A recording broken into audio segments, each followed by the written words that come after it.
All right, everyone. So we are ready to get started with today's conversation. We'll have a little bit of introductory slides to kind of walk us through what, creating the space for you all will look like. Just as a reminder, if you can mute yourselves until, we invite folks to unmute themselves, that way we can, minimize the amount of echoing and background noise that there is. So welcome to Together We Lead, Social Justice in Medicine, addressing foundational topics in diversity and inclusion. So take a big breath. That's a really, really long words and titles, but all that is meant to say that today we'll be talking about things that really we think will help us be better leaders and better, with one another. And so Paola and I will be sharing a little bit about ourselves. So we hope that the way in which we present today is very much a conversation. And just a quick note, as far as disclosures, Paola and I are not being paid. We do not have any product that we are sharing. And so this is our disclosure statement. So who are we? Who are these individuals talking to you? Um, so my name is Mauricio Franco. I go by Jimmy and my pronouns are he, him, his. And I think it's always helpful for us to talk about, where we come from, what, our journey has been, at least a little bit, caused us to have these conversations. And so I was born in Los Angeles, California. Specifically, I was born in Lancaster, California, which is the desert. And I, lived majority of my life in Lancaster. Majority of my adult and professional life was in various parts of Los Angeles. I got my BA from UCLA. I graduated in 2008, and I want folks to hear this. I graduated with a 2.5 from UCLA in 2000. Not the best GPA, and yet I'm here. I did a post-bac that ended in 2015 so I could complete all of my science requirements because I got my BA in Chicano Studies. And I then got a Master of Science in Global Medicine in 2017 prior to coming to Michigan State University College of Human Medicine, which now I am a fourth year medical student. Hopefully, things will be going quite well for me and I will end up in the residency that I fall in love with. And so I'm looking forward to that. I will be applying to pediatrics. And a little bit also about my medical journey. I applied twice to medical school. I took the MCAT twice, old MCAT, new MCAT. And, it took a lot of reflection. It took a lot of reminding myself why I wanted to do this, which is ultimately what led for me to be able to overcome the challenges that I faced and into getting into medical school. And so, Paola, do you want to share a little bit about yourself? Of course. So thank you, Jimmy, for that. We really do strongly believe in the power of sharing our story. I think this is primarily how we connect with one another, and being able to share that vulnerability for me shows a lot of strength. My name is Paola. I am I'm a third year medical student here at MSU College of Human Medicine. I'm one of 6 children. I come from a very large family, grew up in city of Cudahy, then moved to Southgate, which are both cities in the Southeast Los Angeles area. And both my parents are immigrants from Mexico. I was also the first in my family to, go to college and be in the healthcare profession. So from Southgate, I moved to, I got my undergrad at UCLA. I studied neuro and Spanish. So I always love that merge between, humanities, and I always encourage you all to explore anything that drives you as well. Doesn't have to be health related. So initially I wanted to do medicine because my mom had strokes, and I was really fascinated about neuro, and so neurology was for me.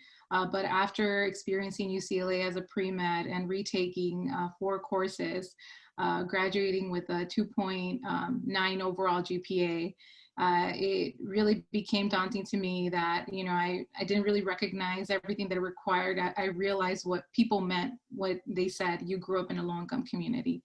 I didn't really know what that thing meant before going to UCLA. And in there, I also learned a lot about community medicine, and that's what has been really driven the work and the commitment that I have in medicine, specifically community medicine. So after UCLA, I refused to think, graduated 2011. And then I just refuse to think that what I did when I was 18, 19, 20, 21, you know, all the learning lessons, of course, that really prompted me to be at that point and graduate was going to define my future and what I really wanted to do and how I wanted to serve. So took 6 years. I worked at a community clinic. I also pursued a post-bac program and proved myself that I was capable of doing, you know, exceeding academically as well. And applied to medical school, and now I'm here. So really want to encourage you all to, as we're going through this conversation, to share about yourselves. We're happy to learn more about you. And just about Jimmy and I, we're former MiMentor leaders, as we shared. This work inspires the work we do every day, the conversations that we're going to have today. And we both have very diverse work experiences. So, you know, from med school to here, and what we've learned throughout the way has really allowed us to see the importance of these conversations and how that not only helps us in healthcare, but also as a family member, as a friend, as someone, you know, as a citizen.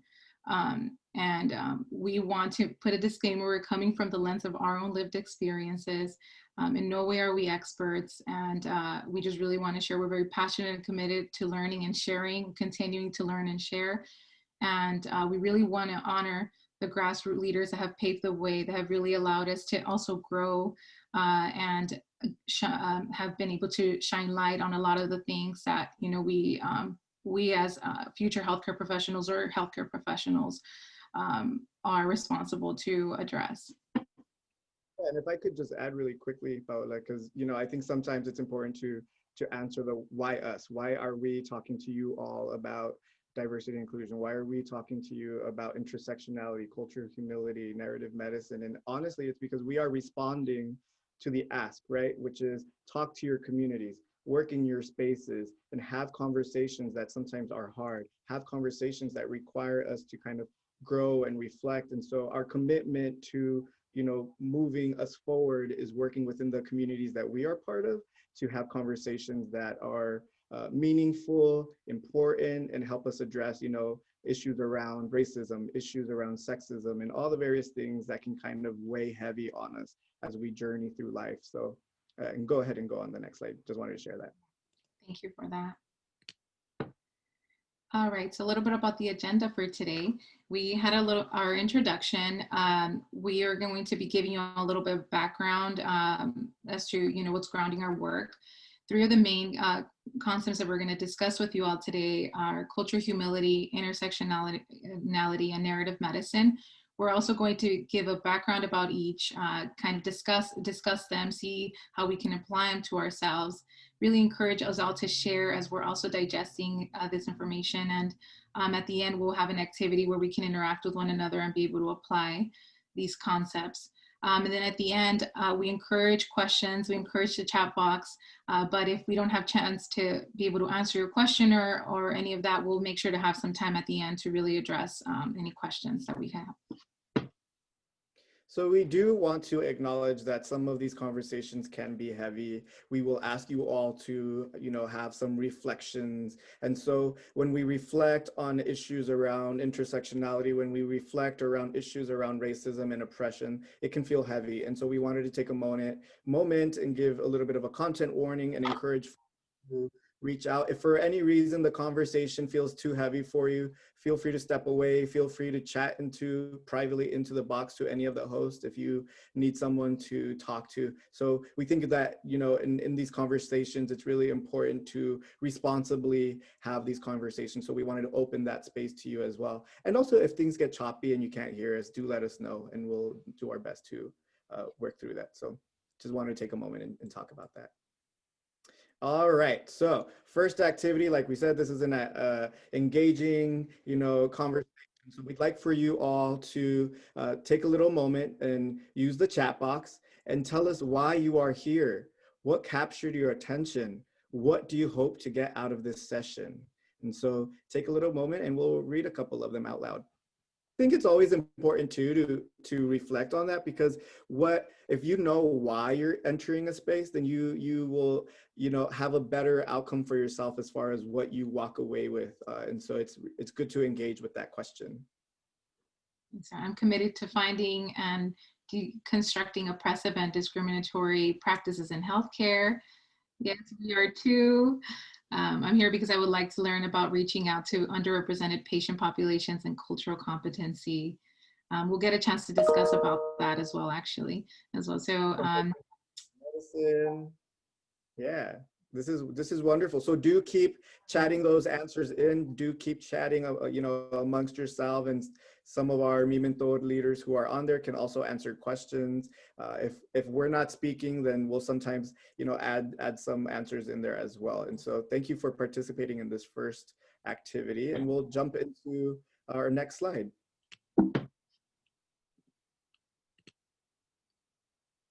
oops.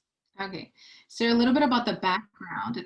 How did this work even start? How did Jimmy and I get together and start discussing? So in diversity and inclusion, the position itself as well started early in 2015.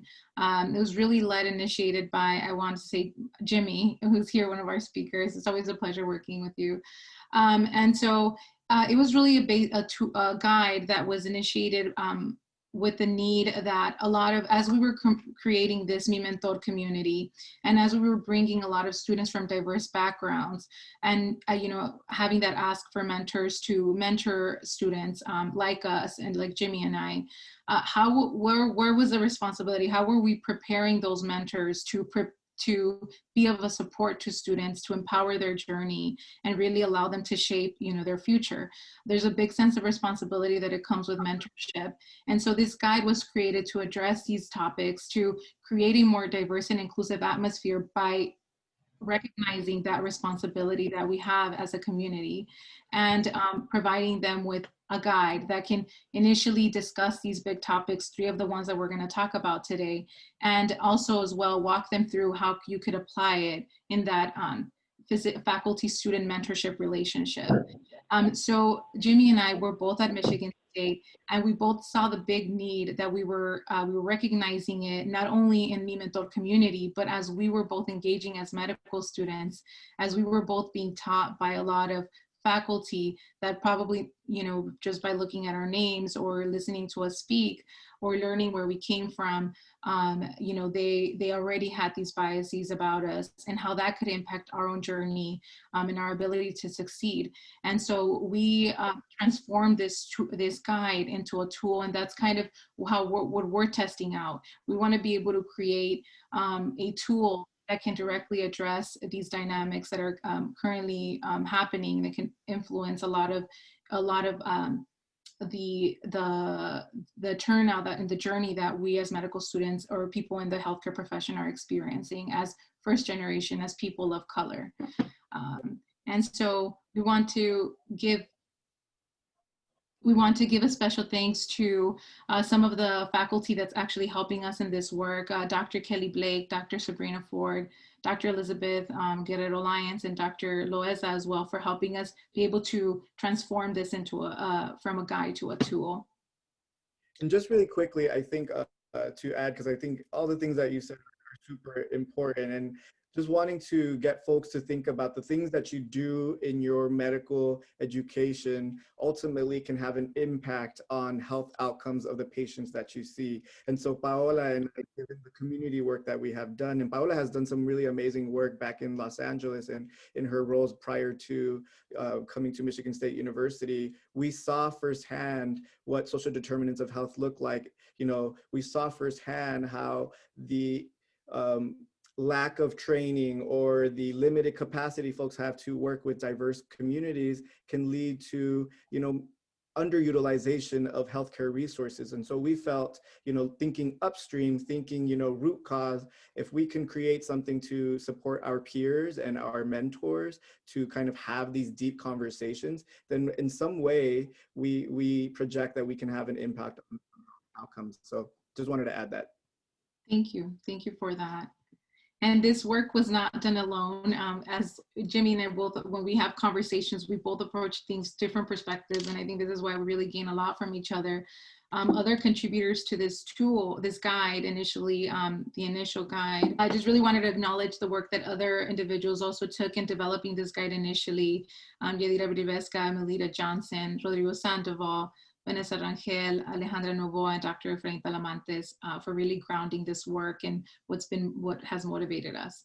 So today's overall takeaway, each of the sections that we talk about today will have their own objectives and all things that we think that we hope you can walk away from. But if we think about this conversation as a whole, we really hope that you can learn to be effective leaders. You know, you can learn that embodying these frameworks really does transform the conversation. It really does transform the community work that you do. And really, we want to work towards really decentralizing these, hierarchical ways of thinking. We want to, tear down systems of oppression, and you want to contribute to that conversation and energy by hosting you all in this conversation. So actually, by being here today, I think you've all demonstrated that you're committed to helping move this forward. And so I know that, Paola, you had a couple words you wanted to share about this, and do pay attention to that picture and the quotes, because I think it's really important that we are always active with what we're doing. Definitely. I think just wanted to really emphasize that we're all coming from these concepts and, from different, and some of us have heard of these concepts, some of us have not ever heard of it. So we're all learning. We really want to just this space to really take the time to absorb and really reflect on how these topics are really, these are topics that are, constantly being discussed. And Jimmy and I have discussed a lot of the things that we're going to talk about, and every time that we talk about them, there's always something else. There's always a new reflection. So we really just want to encourage you all to take this time to open your mind and to really just absorb and be okay with in any space that you are. If you just learned about them, or if you've encountered them, and then just we want to be able to just create an open space. So we do want to take a moment before we jump into these conversations to acknowledge the real importance as to why we are all in this space today. And, times are always evolving, always changing, but I think we have seen how certain communities have consistently been targeted, consistently, have to endure years of oppression. And so we want to acknowledge that, the movement for Black lives, we want to acknowledge Black Lives Matter and all the individuals that have lost their lives due to police brutality, due to racism. And that's why those movements exist. We want to acknowledge, the movement to abolish ICE, and most recently, the atrocities that have happened to women in detention camps, specifically in Georgia. And we also want to, pay respect to Ruth Bader Ginsburg because of the movement that she has helped, contribute to. And so we also want to just take a moment, a 30-second moment of silence for the Black lives lost to police brutality, and also the trans people of color who have lost their lives as well to violence. So let's take a moment of silence.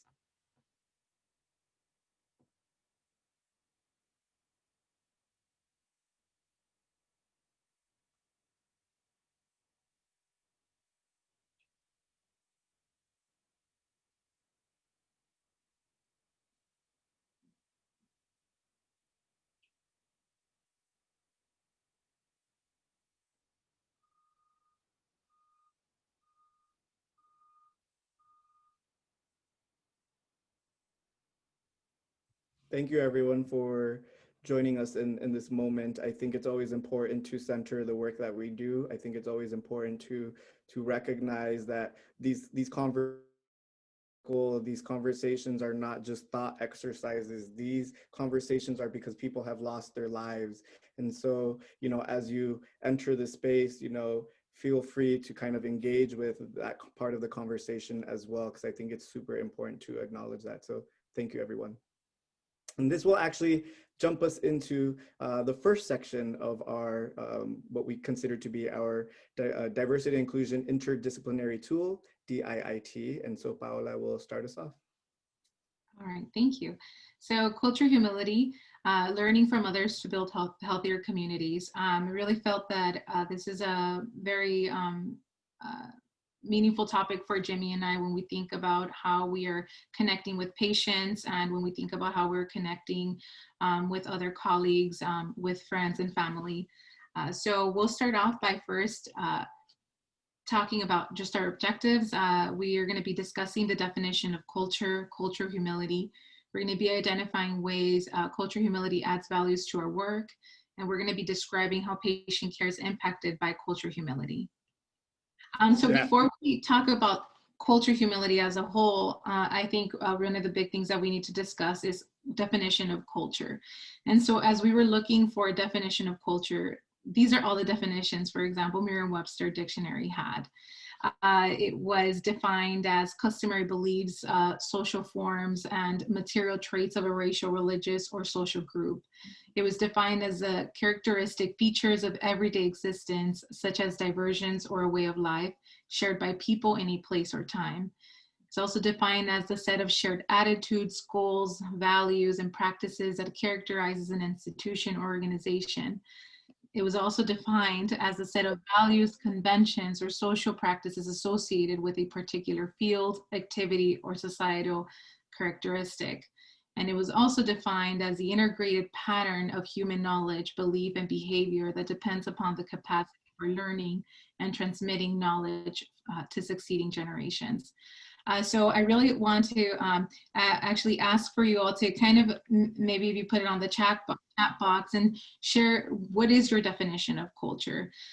We recognize, culture for many of us, it's a big thing about us understanding culture is just how layered it could be. It's just such a big term, and it is also often very fluid. From individual to individual. So if you can type in a little bit about your definition of culture on the chat box, I can give you all a minute or so.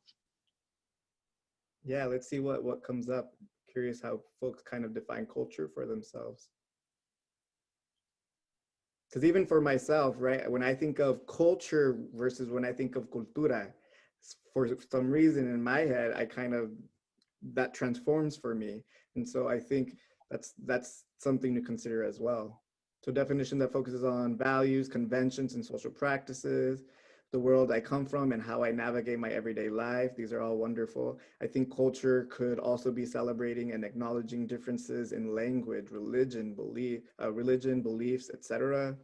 Yeah, keep them coming. Yes, keep them coming. And I love that as we continue to read more about, how we're each defining culture, I think the big thing is we all think of culture, as we were sharing, is culture is so different for all of us. And for example, some of us resonated a lot more with one of these definitions versus others. It's really something that we're each defining every day. And as Jimmy mentioned, cultura versus culture could mean different things. It can also mean your Latino culture, Latinx culture. Is that different from your activism culture? And so Jimmy and I wanted to share with you all, for example, some of the ways that maybe, we think of culture. We could think of culture as a family culture. So for me, family culture means working in groups. As I shared with you all, I come from a very large family. So it means teamwork, it means unity, it means love. My parents have always been very expressive. So for me, it means communicating that love, expressing that love. There's a picture of my godson. He's like my son. Everybody thought he was my son. But he is, that for me, when I think of family culture, that's what I think of. Yeah, and I think just to add to that for myself, when I think of culture and when I think of family culture, I think of my, immediate family, but I also think of my chosen family, and I saw through the chat, there's some queer folk on here, some LGBTQIA plus people who identify, and I for myself, I'm a queer brown person. And so I definitely have chosen family. I have queer family who have been, part of my life as well. And so that's a culture in itself of family. And we learn from family how we kind of like our roles in our family. So in my family culture, I am the tío, right? To these little minions you see down there. And so that role is different when I think of my role and my family culture with my hermanas, with my tías, with my dad, and actually, honestly, and we'll talk a little bit about this later for myself, but the culture that I have as far as the in family with the fact that my mother passed away in 2016 and just kind of the culture that we created around that for ourselves too. So I think we can think of culture in so many different ways. How else can we think of culture, Paola? Maybe the next slides? It's like if you know these slides, Jimmy. I know, wow. We could think of culture also medical culture, and we hear this often, right? Like, oh, the culture of medicine is this, the culture of medicine is that. But you know, oftentimes, like, we don't question what people are referring to because it's so unique. So for me, for example, the culture of medicine is constantly having to feel sometimes like navigating spaces where I feel like I belong when I'm talking to patients that are Spanish speaking, when I'm talking to patients that also grew up in a community that I call home. But it also means navigating spaces where I probably feel like I don't belong, where there's so many hierarchy. It feels as if, you know, I'm battling kind of, you know, trying to just feel present and feel heard. And I think that that's just a little bit of what I think of when I think of the culture of medicine. And one other thing is I also think of the culture of medicine as an opportunity that I have in my life to like balance my life outside of the culture of medicine, because it's been such a big part of my life. Then for a long time, I really do feel like I was even you know, missing out on other like family time, for example, because of how heavy the culture of medicine I was dedicating time to. Yeah, I mean, and I think so actually when Paola and I were going over these slides and we were having this conversation around culture, we respectfully started to clash over this conversation because, you know, we were trying to decide, like, is pre-med culture its own thing? Is the medical culture for you as a med student any different than what it would be like for you as a attending physician or as a resident? And, you know, we had such a, you know, thoughtful conversation. I'm curious, you know, as folks continuing to chat in, that we love seeing it, like add part of that conversation. What is medical culture for you too? And I think, you know, the one thing that sticks out to me that I want to acknowledge is that sometimes culture in some ways can be harmful because, as some folks have already pointed out, they are a pre-existing set of ways of thinking. And so sometimes the medical culture, as we have seen in history, has been harmful to community of colors, has been harmful to students of color, and certainly it can be misogynistic and can be oppressive in many ways. And so culture can sometimes also influence the systems that we work within. And so I think medicine is actually a really great example of how culture can influence an overall system of care, an overall system of profession. And so just things to keep in mind, you know, as we think about what culture means. And as you're finding, culture can mean a lot of things. And I think we have one more example. Yes. And, you know, just to make sure we're hearing it out, is also the culture of activism, which is a lot of the work that that Jimmy and I are inspired by, that inspires other aspects. It inspires me, for example, in medicine. For me, the culture of activism is a reminder that every day I wake up, I really want to practice being present, being present, being practice being an active listener, being practice like always actively engaging in spaces and seeing like, wait, that did not feel good. So for me, it requires a lot of alertness. Like that's when I think of culture of activism.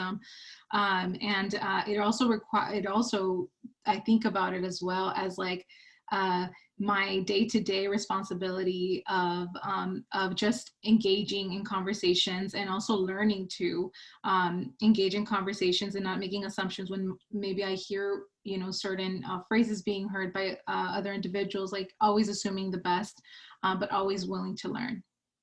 Yeah, and I think for me, the culture of activism, you know, is always transforming for me as I'm learning, and I'm learning from those around me. And I think we sometimes divorce the idea that activism can be part of medicine. And I think all of you here today have expressed, you know, or even in your own spaces, that activism definitely belongs in medicine. And for me, I cannot say I am becoming a physician without saying that I am becoming a physician because I'm an activist and I believe in health equity and I believe in all the things that I think everyone should have access to. And so certainly activism has a role in medicine. And curious what you all think of as a culture of activism, and even, you know, for those who are part of MiMentor on here, thinking about how the culture of activism looks like for you all in your organization. So chat those answers in. We see some wonderful things. Go ahead, Pao. You know, I want to thank you for saying that about transforming, because I think that that's so important for us to see, to also acknowledge, is that through time, and as Jimmy was mentioning about when we were having that conversation about the culture of medicine, is it different from pre-med, med, but it's always constantly transforming. You know, what I define as family culture now, you know, what I defined it like 5 years ago is so different to what I define it now, because as we're interacting differently, we're seeing even how certain things about our family culture is so much more important that we had never even considered. So like life allows us to give that those different experiences, and it's always something that's constantly transforming and meaning something different. So yes, I'm excited to see what the chat box, let's see, we get. Pre-med culture is definitely a thing in my opinion. I agree with you, Ijeoma. Culture can be defined a group of people, their similar beliefs, social norms, foods, religions. Yes, food is also definitely a thing. And religion. Amazing examples of what culture is, and keep thinking about this for yourself, because I think culture transforms, and you know, definitely in these times, I think those things are important. Next slide.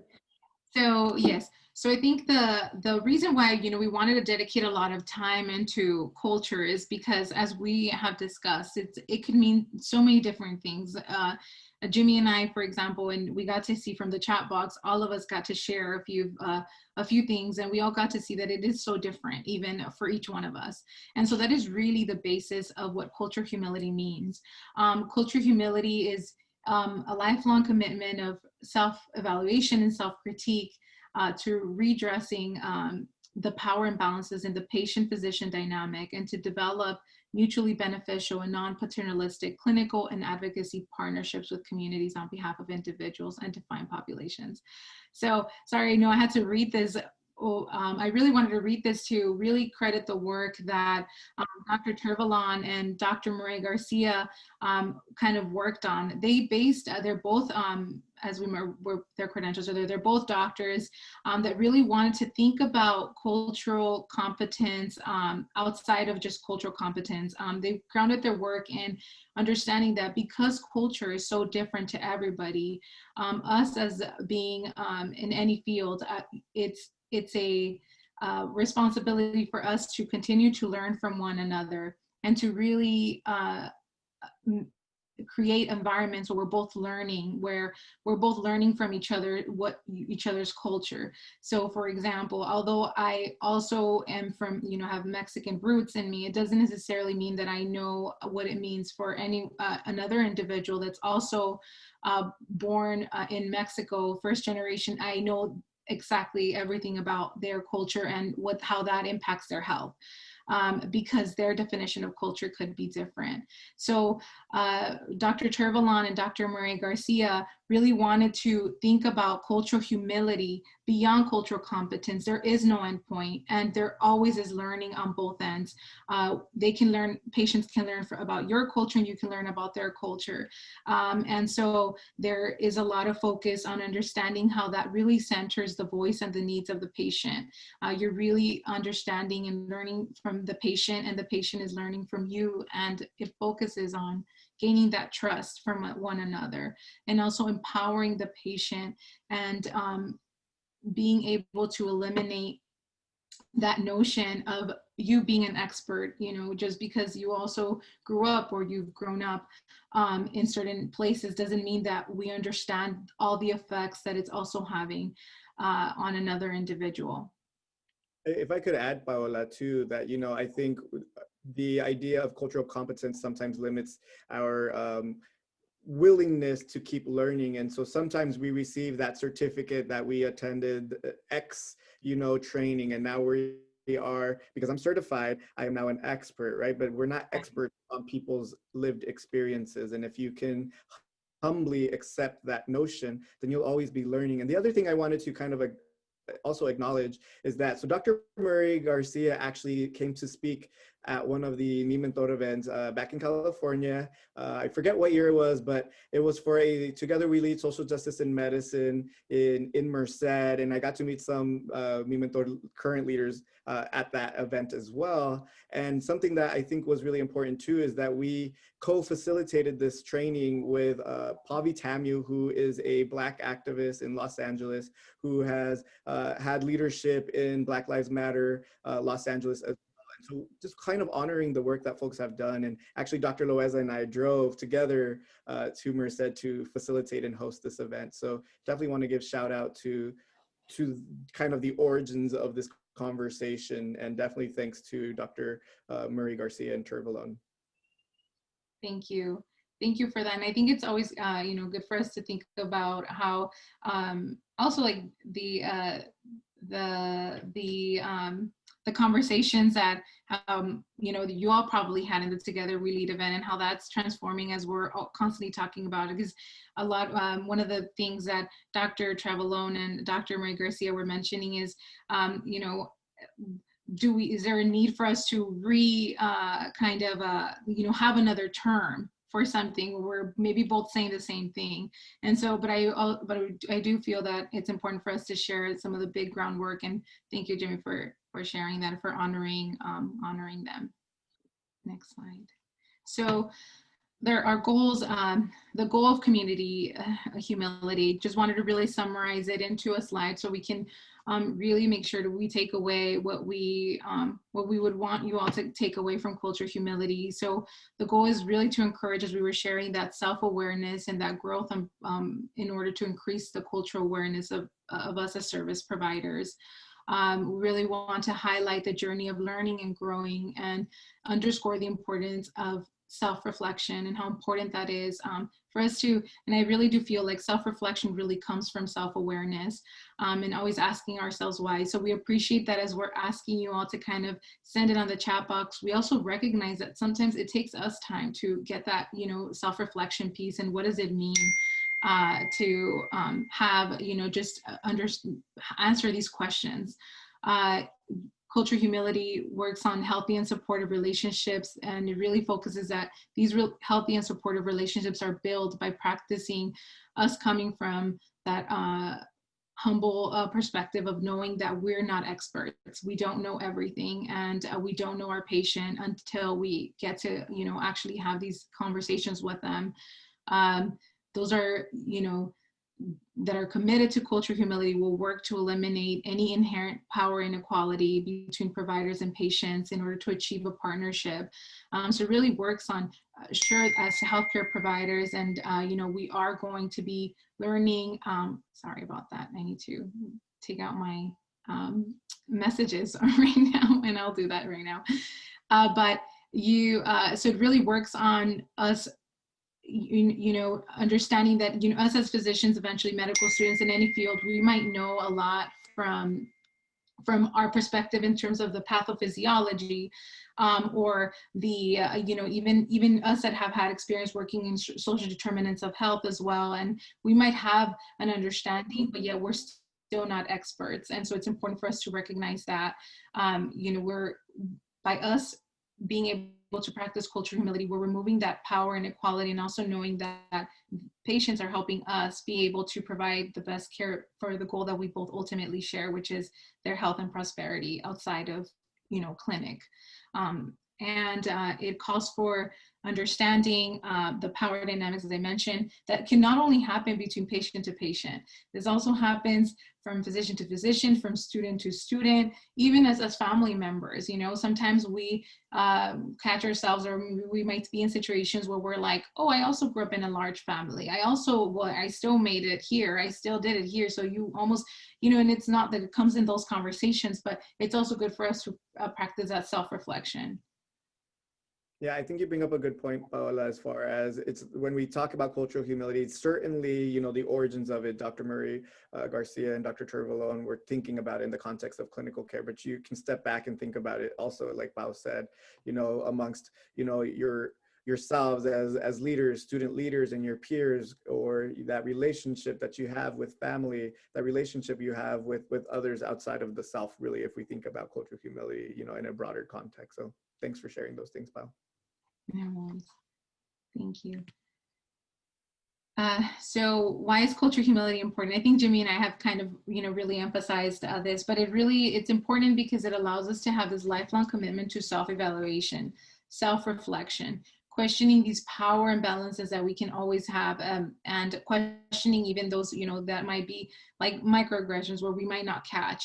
And it allows us to develop partnerships and to be able to advocate. A lot of the a big part about culture humility is, being that active listener, but also by actively, before, as we're actively listening, we are self-reflecting, and we're also asking the question. So we're acting on our and on that self-reflection, and so it also allows us, by actively listening, to be able to advocate for individuals on an individualized basis, and even outside of that, to be able to be advocates for communities.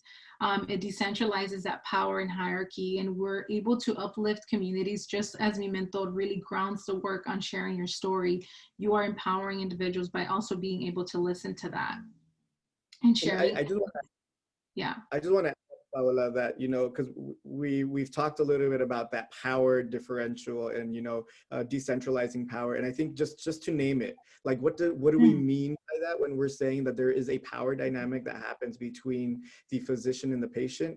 A physician is in a position of power. A patient is coming out because they're ill, because they're, it's a vulnerable state. And so if we assume that we know the patient fully, if we assume that we don't need to gain anything from a conversation with the parent, that certainly exacerbates, existing power dynamics. And also, let's be honest, there is a history of medical mistrust, right, in different communities, and it's important for us to recognize that. And I think Paola and I believe that if we embrace this idea of cultural humility, we allow ourselves to learn how folks have experienced medicine, how they have navigated their own healthcare. And sometimes you'll learn that in asking those things of what has medicine been like for you? How have your doctor's visit been like for you? You'll realize, like, I really need to be thoughtful with how I engage with this patient because they've had some, negative experiences, et cetera. So I think it's really important when we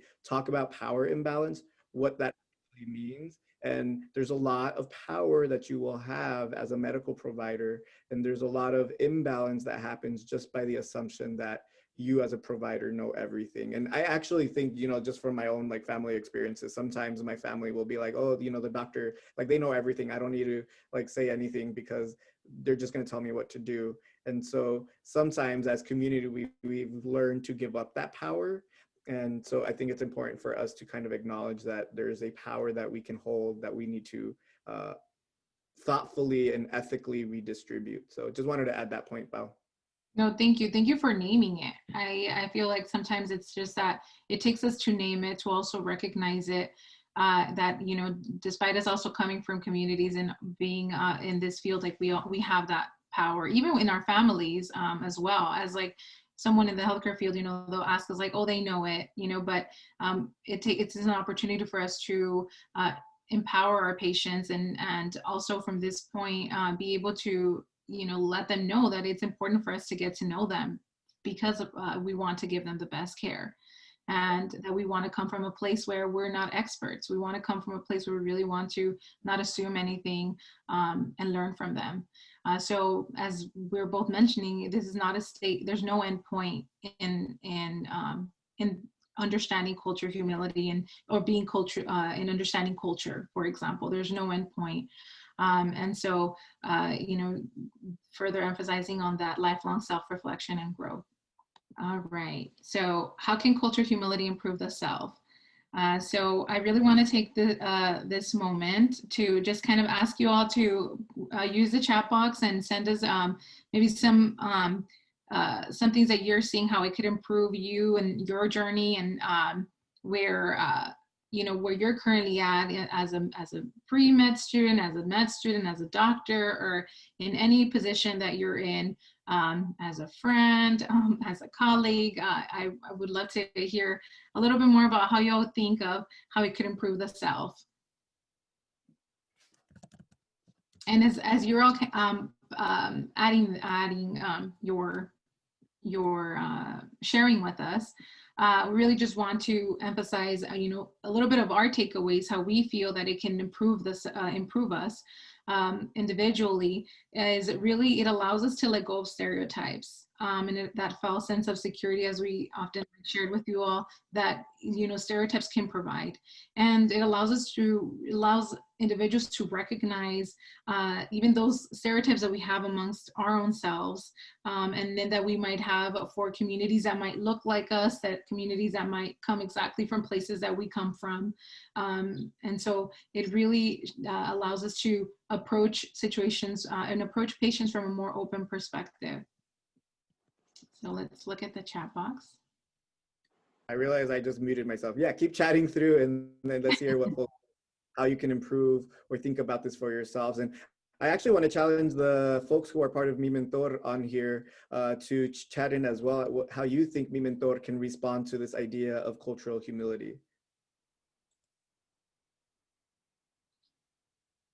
Yeah, keep these chats coming through. Even nowadays, we hear about medical mismanagement and violation of patients and fellow human beings. Example, hysterectomy at ICE. Yes. Yeah, exactly. This is further increases the mistrust of the community towards the medical. Absolutely, histories that we don't have control over, but what we have control over is how we approach our patients and our loved ones and our community. And one thing that we're hoping to add to our tool at some point is conversations around trauma-informed care. If you aren't familiar with that, we won't have time today to talk about it, but write it down. Trauma-informed care is definitely something folks should be familiar with, because I think this kind of gives context to cultural humility.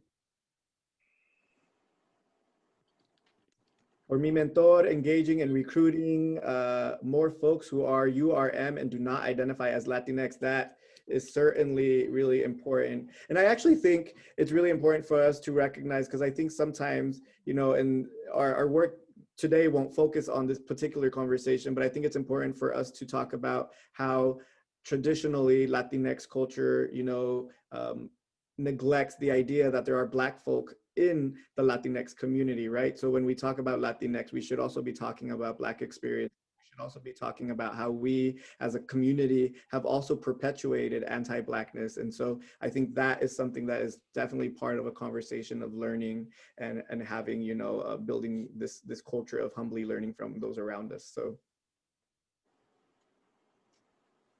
Yeah, thank you for sharing. Let's see. All right, so we're going to go ahead and as we're continuing to channel the box, we have an activity planned for you all today. We have this, oops, we're going to go we have this activity, this vignette that Jamie, if you want to go ahead and read. Sure. So this vignette is a exercise for you all to kind of think about different ways we can think about cultural humility. So Dr. Smith, a white physician, works in an underserved Latinx migrant community of Michigan. One morning, Alejandra Ruiz, 20-year-old, walks into Dr. Smith's clinic seeking advice in gaining clinical experience and applying to medical school. Alejandra is from a rural mountain community in Guatemala and has been in Michigan for about 6 years. As she starts talking about the challenges she faced back in Guatemala and some of her barriers to her education and professional development, he interrupts her. He says, "Yes, I know all about that. I have spent a lot of time on medical missions in the border towns of Mexico. Let's focus on what you are doing here in the States." After the interruption, he notices that Alejandra becomes more reserved and short with her answers and seems quick to finish her conversation with him. While Dr. Smith enjoys his work in this community, he can't seem to get through to a lot of his patients. Instructions. Identify 3 parts of Dr. Smith's response that are contributing to the stated problem of not getting through to Alejandra Ruiz. And chat in also for each response, identify how you would respond using the framework of cultural humility. And I also want to encourage you, if you want to unmute yourself and also share your perspective through not only through the chat box, we're happy to hear from you too. Yeah, if we can get 1 or 2 people that would like to unmute themselves and point out some things. Mm-hmm. And really, actually, you don't have to identify 3, just identify a part, that's fine. It just could be a part, and then respond. So it doesn't have to be 3 parts. One part that I saw was that when he says, oh, I did a lot of medical missions there, like he's well, first of all, he got the country wrong. She's not from Mexico. Right. But also he's assuming that her experience is going to be the same as the patients that he's seeing there. And so he's not really facing her as an individual. He's just kind of making a generalization. Yeah, thank you so much, Maya, for that. So yes, I think that sometimes we refer to these things as like blanket statements, right? So once an individual has worked in a certain place, they make these blanket statements. Oh, I know everything about this, or and so yes, he was generalizing, assuming. I think that was really interesting, and for pointing it out that she was from Mexico. And I've heard a lot of individuals as well, Latinx, share that, oftentimes, especially in California, a lot of people assume that if you're Latinx, you're from Mexico. And so, thinking about how these are affecting, Alejandra, as that power dynamic that physicians have, and now we have a patient that is, just recognizing that, her identity is not being really asked or recognized. I think the other thing to add to this, and we'll, just for the sake of time, we'll just end with, one person unmuting themselves. We will have other opportunities for people to share, and do please keep using the chat function. But one thing I think is important to recognize is that often, and this can go for anyone, they don't have to be white, but often our volunteer experiences almost makes us think that we like now know that community, we now know that lived experiences, right? Like, oh, I went to, I can even use myself as an example, for my master's program, I went to Boca del Toro to do some work through my master's program to, participate in global medicine, but that in no way means that I'm an expert in the community that I served. And so our volunteer experiences don't make us experts on those who we are serving, but it definitely can provide connection. So I think there's a difference. So thank you everyone for continuing to chat those things in. Thank you, we appreciate it. And we really hope that these are conversations that we can, have ongoing, and that we were able to provide for you all a good foundation, and having these conversations that revolve around culture, humility, and how you can apply them on a day-to-day and in the work that you do. And also recognizing when it's, you're in situations where that wasn't being applied for. And so with that, we will be taking a break. We will be taking another 5-minute break. All right. So our next topic that we're going to discuss, ooh, this is going really fast, is intersectionality. We really want to have a conversation on this with you all, and really understand and honor the complexity of identity confronting oppression. So I really feel like this quote by Audre Lorde really speaks on intersectionality. And it says, "It is not our differences that divide us. It is our inability to recognize, accept, and celebrate those differences." So with that, some of our objectives that we have for this topic is honor its origin in Black liberation and activism. We want to define intersectionality.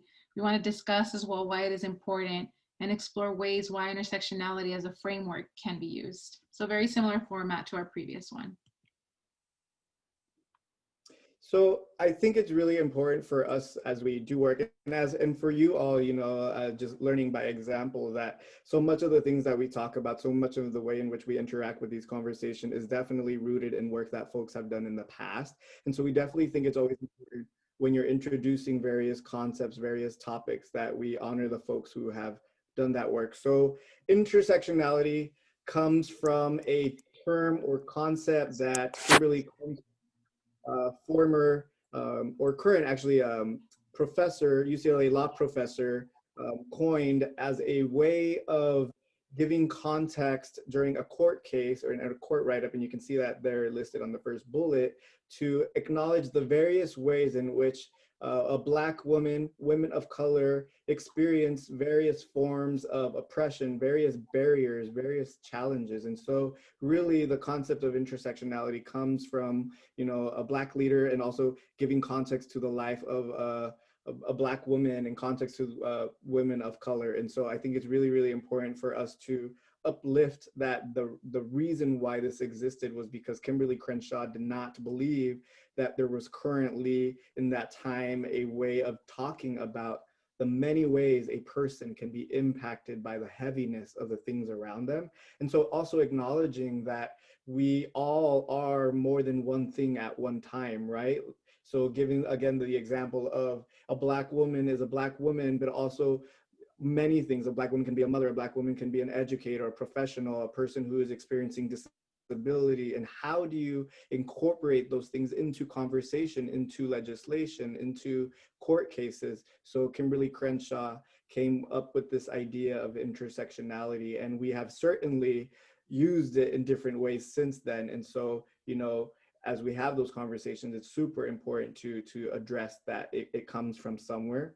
And so additionally, we can think of it as the idea of, you know, how do we talk about the ways in which someone can experience various challenges in their life? And I think the main crux of it all is that when you're talking about someone who's experiencing homelessness, you can't talk about their homelessness without talking about the various other aspects of their identity.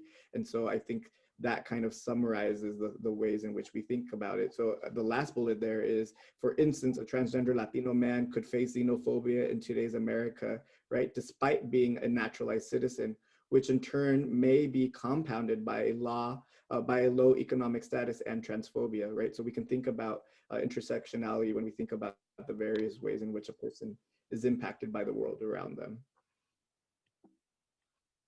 So continuing on with that piece of the conversation, you know, intersectionality asserts that our lives are more than one dimensional. And, you know, I think we can't emphasize that enough. I think close your eyes and think about how you are more than, you know, one thing at one time. We can actually take a moment right now, seconds, and think about all the things that come to mind in 30 seconds about who you are as a person.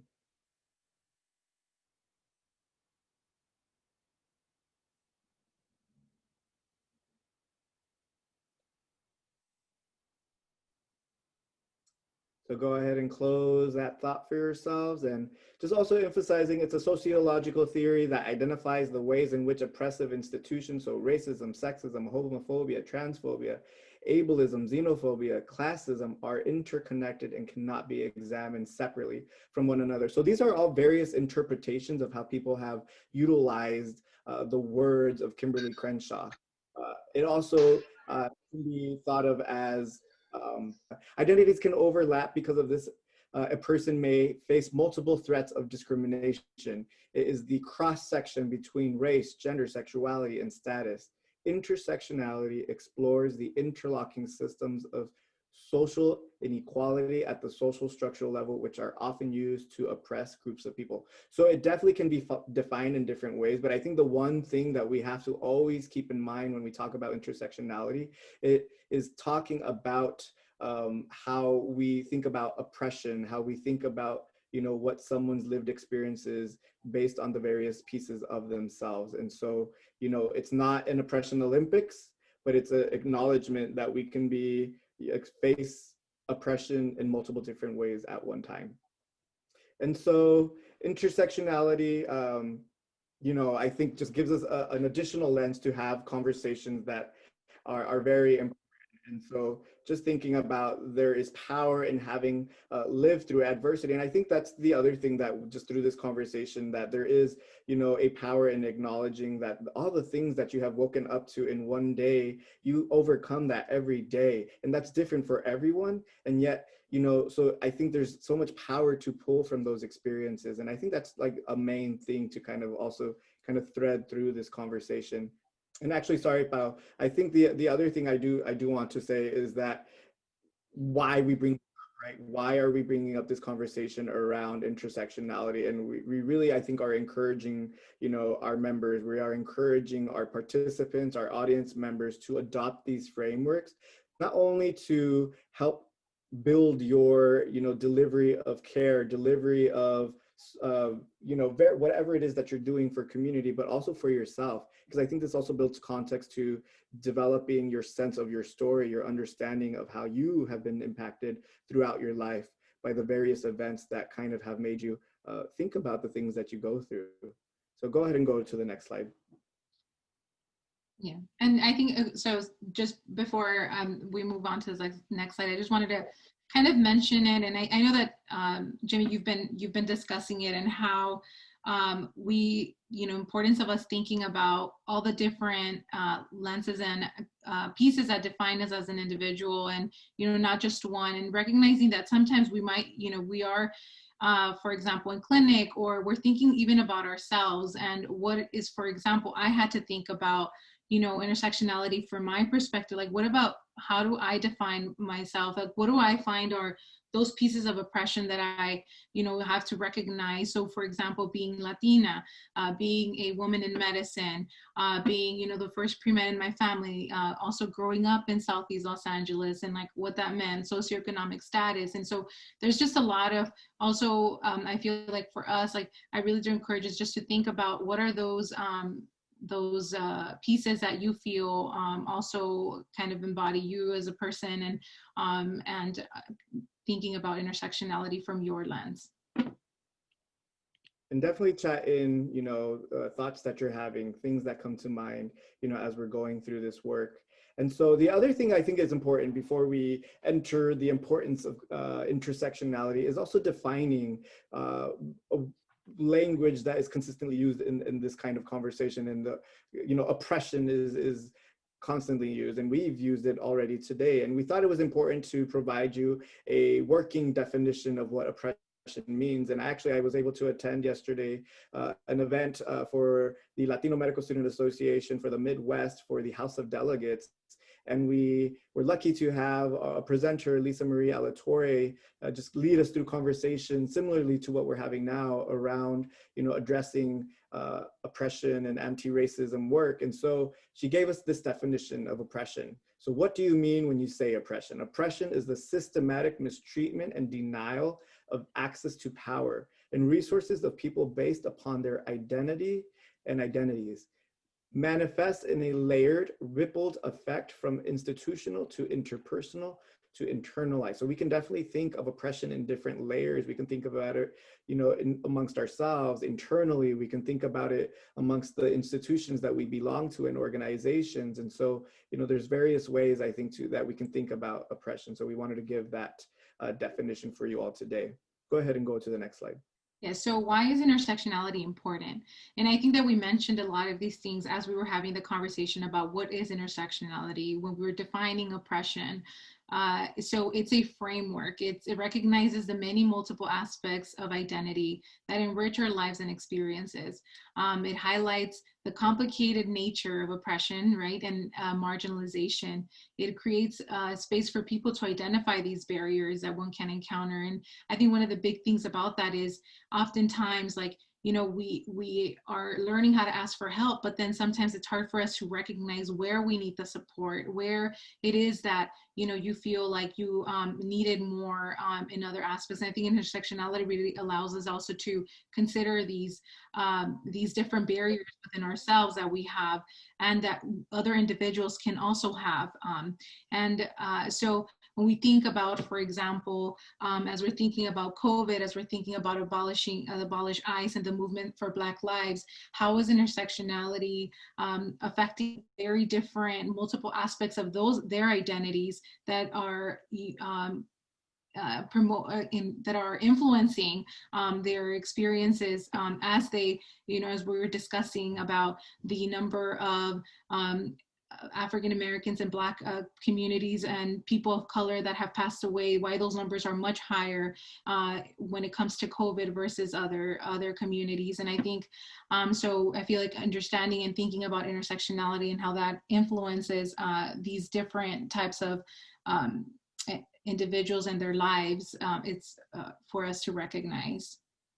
Yeah, and I think that, the pandemic is a great example, because you can't talk about the pandemic that we're all currently experiencing without talking about how anti-Blackness manifests in, the various ways in which, Black communities are being impacted by COVID-19, how, the detention centers and, immigration and our own families, right? When we talk about COVID-19 does not exist outside of these things, and Abolish ICE and the detention centers are certainly not a conversation that we, cannot have without talking about how, you know, the pandemic is also impacting, you know, families that are currently, you know, being locked up in these camps. And so the idea of intersectionality allows for us to have a more layered, more meaningful conversation. And I think ultimately not, you know, minimize people to one thing. So.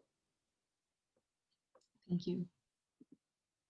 So how can intersectionality be used in our work? So intersectionality allows us to, you know, account for multiple forms of identity. It can be used as a tool for us as mentees, mentors, patients, physicians, ourselves, to embrace that individual identity, while we are also having that awareness of systems of oppression. So I think it's really important for us to always think of that oppression as like how it's a systematic mistreatment. I think that I really appreciate the definition, because it sometimes allows us to really understand, as we think about oppression in different ways, as we verbalize it in different forms of defining it, maybe it allows us to understand those systems that are oppressing us in different aspects of our identity. So the following are a few places to use this framework. For example, we could think about intersectionality, some as Jimmy mentioned just now, in creating organizational, institutional values and goals. When we think about, you know, developing leadership, mentorship, and student trainings, conflict resolution, how are we accounting for, you know, recognizing the individual and their various identities, building a relationship with your mentor, mentee, you know, recognizing that, as once again, we're mentioning all these different, not only parts of your identity, but the identities that are oppressive. And then building in developing patient-centered skills.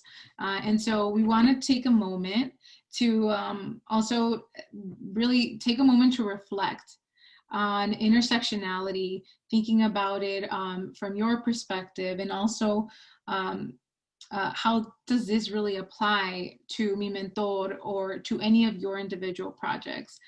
So if any of you would like to unmute yourselves, want to call out maybe some of our MiMentor leaders, but how do you feel intersectionality can apply to MiMentor or to any of you individual projects, or the work that you're currently working on?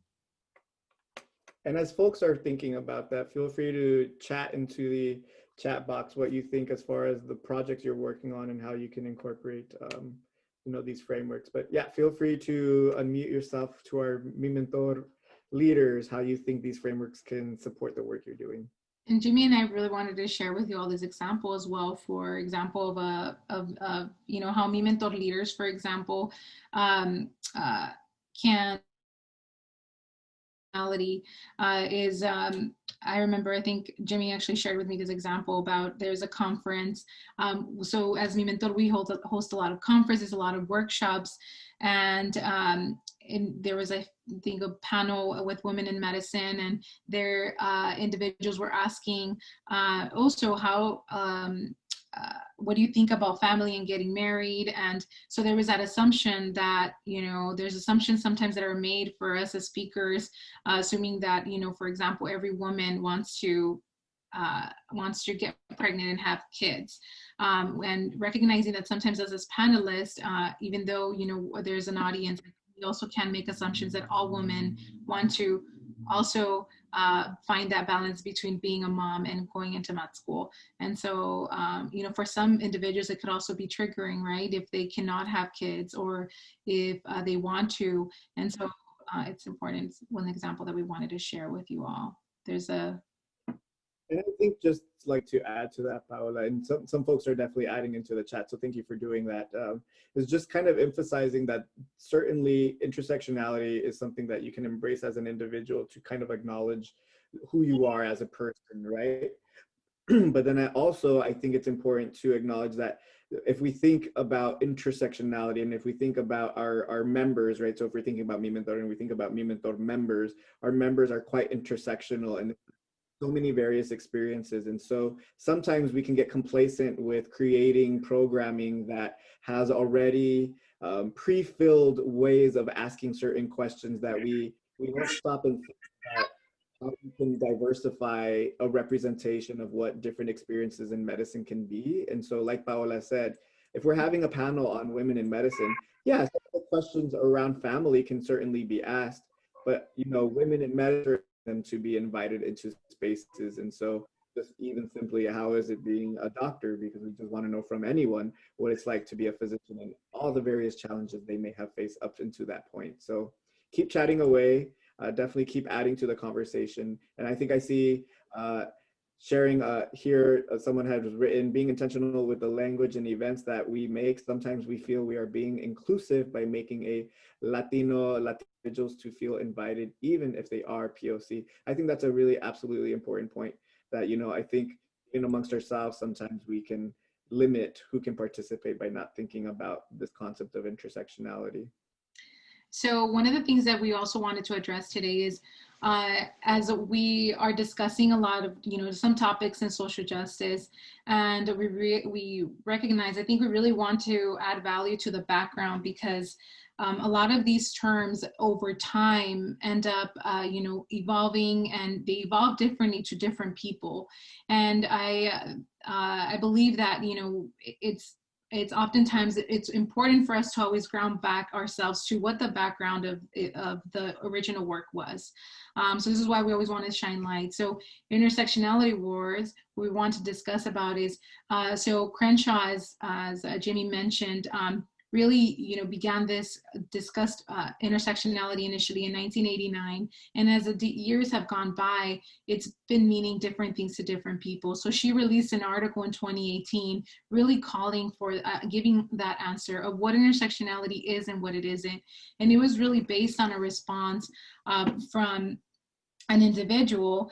I believe he was a white commentator, and he was really mentioning his last name is, I think his name was Ben Shapiro, and he really gave his definition of what he felt was intersectionality. And I'll go ahead and read it and discuss about it. He said, I would define intersectionality as, at least the way that I've seen it manifest on college campuses, for example, in a lot of political left, as a hierarchy of victimhood, in which people are considered members of a victim class by virtue of membership in a particular group. And at the intersection of various groups lies the ascent on the hierarchy. So he was defining intersectionality as this like war between who is the most victim, like who has the most of the most. And his perspective really allows us to see how some of these concepts could be really skewed, and how do you have conversations about what this means and what it is, what it doesn't mean. So it doesn't mean that. And as we have continuously shared with you all, intersectionality really means for us to acknowledge the various different aspects of our identity that are causing that systemic oppression. And it allows us to kind of, when we discuss equity and equality, it allows us to address these concepts to put us all in the same level field. So Crenshaw shared a lot about, you know, responded to this opinion, or to this, you know, definition of what someone else thought. But it also allows us to see that a lot of us, as we're talking about social justice, this is also part of what each of us have, that of as we're engaging in these conversations, we're also constantly seeing what are the conversations amongst this concept, and like how are we responding to this. And I remember, you know, I had a conversation with Jimmy about this initially, as I continue to grow in this field of like social justice and sharing with you all, is like, where do you go for you to become an expert in you know, in a certain concept, for example. But a lot of these topics in social justice are really based on grassroots. They're really based on conversations that you have with individuals working out in the community. This is not a published article that you might see, you know, in JAMA or things like that, which that gives us the opportunity to be able to, you know, be in those spaces and have those conversations as well. But I really want to, like, you know, shine light on that, you know, these concepts, the more we learn is the more we are figuring out what are those conversations that are being had outside, out on the street, when we're, you know, really activating for our communities. Like, who are those grassroots? Who are those civil leaders?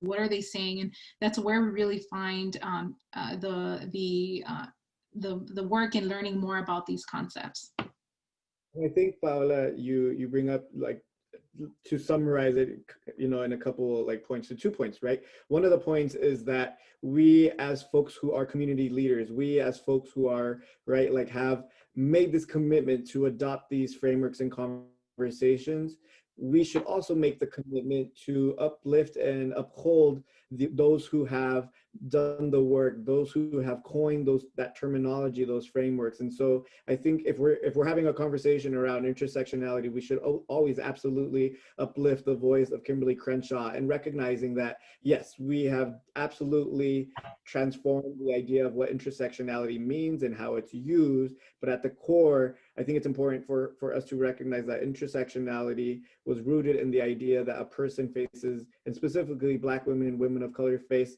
you know, multiple forms of oppression at one time. And I think the other thing that in this interview that she gave that kind of made it clear what she thought about intersectionality, and it's not about putting people against one another, right? Because when we talk about like all the things that we've encountered, sometimes it feels like I'm trying to one up you on like, oh yeah, well, I'm queer. Oh yeah, well, I have this. Oh yeah, well, my community.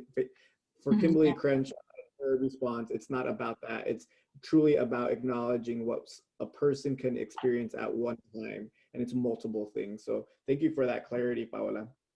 No worries. Thank you for sharing. Okay, so we have a reflection piece. I'm going to go ahead and read this quote, and I wanted just to take a moment to reflect on it and use our chat box or unmute yourselves after. But there's a quote that says, "There is no such thing as a single issue struggle because we do not live single issue lives." It's by Audre Lorde.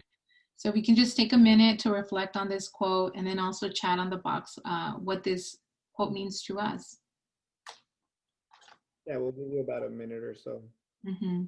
And I actually think we have a little bit of time that we can utilize to maybe hear from folks. If someone wants to unmute themselves and share what this quotes mean to them, we would love to hear from you. So go ahead, and any brave souls can unmute themselves. Hi, so I'm Antonio, he, him, they, them pronouns. So I was kind of reading this quote and I was kind of thinking about it a little bit on the opposite side where like, you know, these intersectionality, sort of identities, like sometimes some situations make it hard to deal with something with one identity, but I can take strength from a different identity to kind of like navigate through that. Thank you. Thank you for sharing that. Anyone else want to unmute themselves? Hi, my name's Valeria. Sorry, I can't I don't have my camera on. Okay. So when I read this quote, basically our discussion with intersectionality, I kind of took it more as like, so when we're trying to define ourselves, we define ourselves as many different things. So when we identify those parts, then we also have to reflect on what struggles we may face from each of those identities. For example, being a Latina, okay, what do we face, right? Being pre-med, what challenges do we face? So that was how I took it. So basically in the identities that you identify with, what are the struggles that come with it or oppression, and, you know, also the positivity from it. But when we're talking about intersectionality, that's how I took it.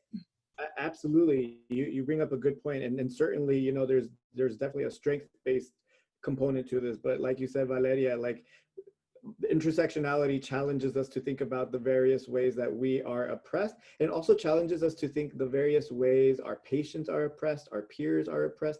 Something that I always like to share with folks, and you know, and Paola and I have had the privilege of serving on various committees in our college, and one of those committees for myself has been the Committee on Diversity and Education, and Paola and I were also both on the admissions committee for Michigan State University College of Human Medicine. And one thing that I think I always continue to say, and I'm saying this now too, what you wake up to in the morning is going to be quite different than what your peer next to you wakes up, right, to. And the way in which they feel the heaviness of the world, the heaviness of medical school, the heaviness of the social, you know, events that are happening around us is very different. And that speaks to intersectionality because we all are impacted in different ways. And so thank you, Valeria, for sharing that. And thank you, Antonio, for sharing that as well.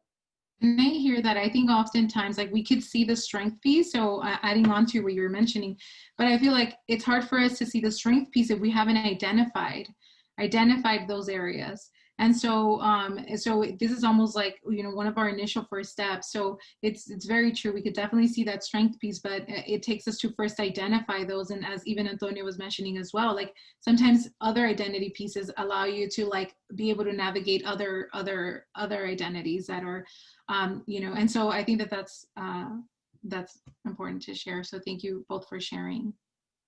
Yeah. And you know, these conversations are definitely what we think of as like steps into these conversations. You can't have, you know, foundational conversations, or you can't have such in-depth conversations without what Paola and I think these kinds of conversations, which are foundational. And so certainly after today, we encourage you and we invite you to engage with these conversations after this. So we definitely, there's so much more that you can say about intersectionality and engage with it in so many different ways, you know, and you know, we have folks chatting into this different quotes that they're inspired by, that inspires them. And so those are super important too.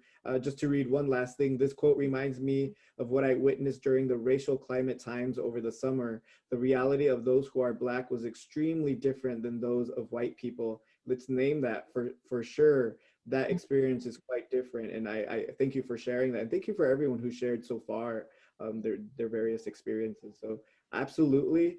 You know, those are things that we should be talking about. You know, I think oftentimes, just to kind of uplift what you're saying, Ijeoma, we can talk about diversity and inclusion. We talk about things in a way that, you know, we're colorblind, everyone's the same. We're not the same, and that's okay. Actually, it's beautiful that we're not the same, and it's important that we acknowledge that that is an important thing to discuss, that because we say we're all the same doesn't mean that the things that we experience differently are going to go away. So thank you. And I think that, you know, especially just resonating on that quote that you're saying, right, about like, we don't see color, you know, I've often heard people say that. And I think it really, as we're discussing about why does that quote kind of bother me or bother us to hear, and it's because sometimes it fails to recognize that our experiences haven't been the same. It fails to recognize that, you know, as you were mentioning, Jimmy's like, you know, when we wake up in the morning, my reality might not be the same as another reality. So by saying that we don't see color, it's not, it's really not recognizing the challenges that communities have. So that really pulls us, you know, the last phase of our conversation today, which is, you know, a really, really big component to this. We can take a 5-minute break, so we'll come back at 56, so 2:56 for us, and we'll get back to starting. So take a minute, stretch out, shake your arms. This last part, because it's about story and storytelling, we really want you to engage. So take some time and get ready. We're ready to get going, and I just want to repeat what Jimmy was saying. We really appreciate you taking the time, and we're really humbled to be able to present this information to you all. We also recognize that, you know, this is something that's very meaningful to us, and we find it very meaningful to the work that we do and to the care and of our patients. And so with that, we feel very humbled to be able to present this information to you. Also, thank you for making the time. All right. So we're about to jump into this conversation around narrative medicine. And I think for those of you who are part of the MiMentor community, so much of what MiMentor originated from was the idea of storytelling, the idea of sharing our story and sharing all the experiences that we've had. And so, you know, we thought it would be really wonderful to end with this concept, this framework of narrative medicine. And so for those of you in LA, actually this beautiful picture that I took is in LA by USC Keck School of Medicine. It's actually a wall next to the high school, local high school next to it. And I just thought it was really powerful because look at that brown skin, look at that beautiful brown skin of people of color in medicine. I just thought it was really beautiful and inspiring. And we hope that, you know, it also elicits some inspiration for you all as well. So just a little bit before we jump in, narrative medicine is something that I had an opportunity to learn about in my master's program in global medicine, and it just really flipped my world upside down in the way that like it just affirmed all the things that I felt were driving my reason for medicine. And so, you know, I wanted to certainly bring that to this space. And I always love sharing this quote by Assata Shakur, who is a Black liberation activist, because I think it helps us kind of reinvigorate ourselves. It really helps us frame all the things that we can do to help make this world a better place. And so Paola, if you can go to the next slide. I'm gonna read a quote out loud for you all. And I hope this kind of centers this last conversation with you. This is the 21st century, and we need to redefine revolution. This planet needs a people's revolution, a humanist revolution. Revolution is not about bloodshed or about going to the mountains and fighting. We will fight if we are forced to, but the fundamental goal of revolution must be peace. We need a revolution of the mind. We need a revolution of the heart. We need a revolution of the spirit. The power of the people is stronger than any weapon. A people's revolution can't be stopped. We need to be weapons of mass construction, weapons of mass love. It's not enough just to change the system. We need to change ourselves. We have got to make this world user-friendly. User-friendly. Are you ready to sacrifice to end world hunger? To sacrifice to end colonialism? To end neo-colonialism? To end racism? To end sexism? Revolution means the end of exploitation. Revolution means respecting people from other cultures. Revolution is creative. Revolutions means treating your mate as a friend and an equal. Revolution is sexy. Revolution means respecting and learning from your children. Revolution is beautiful. Revolution means protecting the people, the plants, the animals, the air, the water. Revolution means saving this planet. Revolution is love. So take a moment and embrace and absorb the words of Assata Shakur. Thank you. Go on and go to the next slide, please. So our objectives for this last conversation is to define the framework of narrative medicine, discuss the power of narrative medicine, and discuss the power of narrative in our work, in our personal journey, reflect on the impact of our story. All right, so I've been throwing out this concept of narrative medicine and we're like, what is it, right? So narrative medicine is a framework, approach, and system of values to promote healing. So it was coined actually by a physician. She's a general internist, Rita Sharon, and she has a book that's titled Narrative Medicine, which I think is a really wonderful read.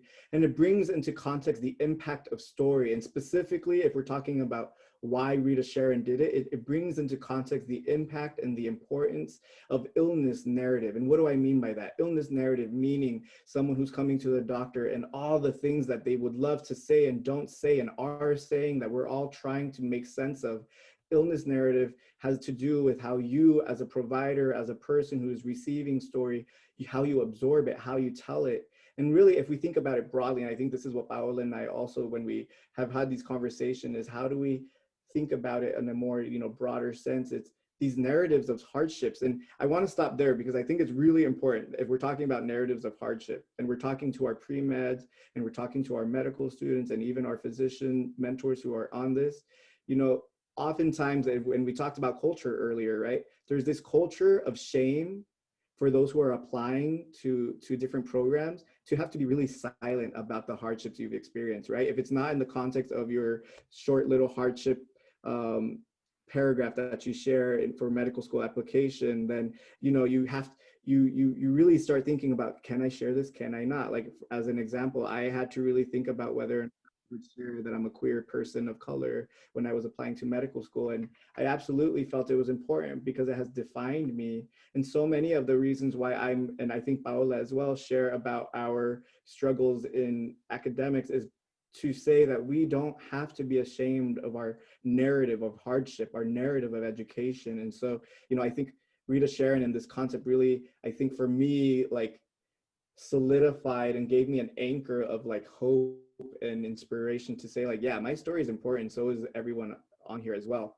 And we can also think about it in the context of medical providers and clinical approach, right? That integrates this act of listening. And we'll talk about it a little bit later, but narrative medicine has 3 different components to it that we can think of, and it helps us kind of move through how we interact with one another. So we have a quote here. Do you want to read that quote for us, Bao? Of course. So the quote says, what else do we think we are doing when we ask someone in pain about their situation? Even the junior medical student who says, what brought you to the clinic today, and is met with the answer, the M104 bus, knows that he or she is in search of a story. And yet there has been an odd diminishment of the status of storytelling in medicine ever since we decided we knew enough about the body by virtue of reducing it to its parts that we did not need to hear out its inhabitant. So I think this quote by Rita Sharon is really, really important, or really this, story that she was sharing is important because I think it, for me, and for Paola, when we were talking about this, it makes us think about these questions that we have there, and really these ideas, right? So if we have not learned to listen to our own body, if we have not uplifted our own narrative, we cannot expect ourselves to understand the complexity of our patients' lives, right? And I can give you an example, actually, most recently, to provide you some personal context. I currently finished a month-long ambulatory pediatric elective. That pediatric elective also included behavioral developmental pediatrics, which is about learning about the experiences of children with disability.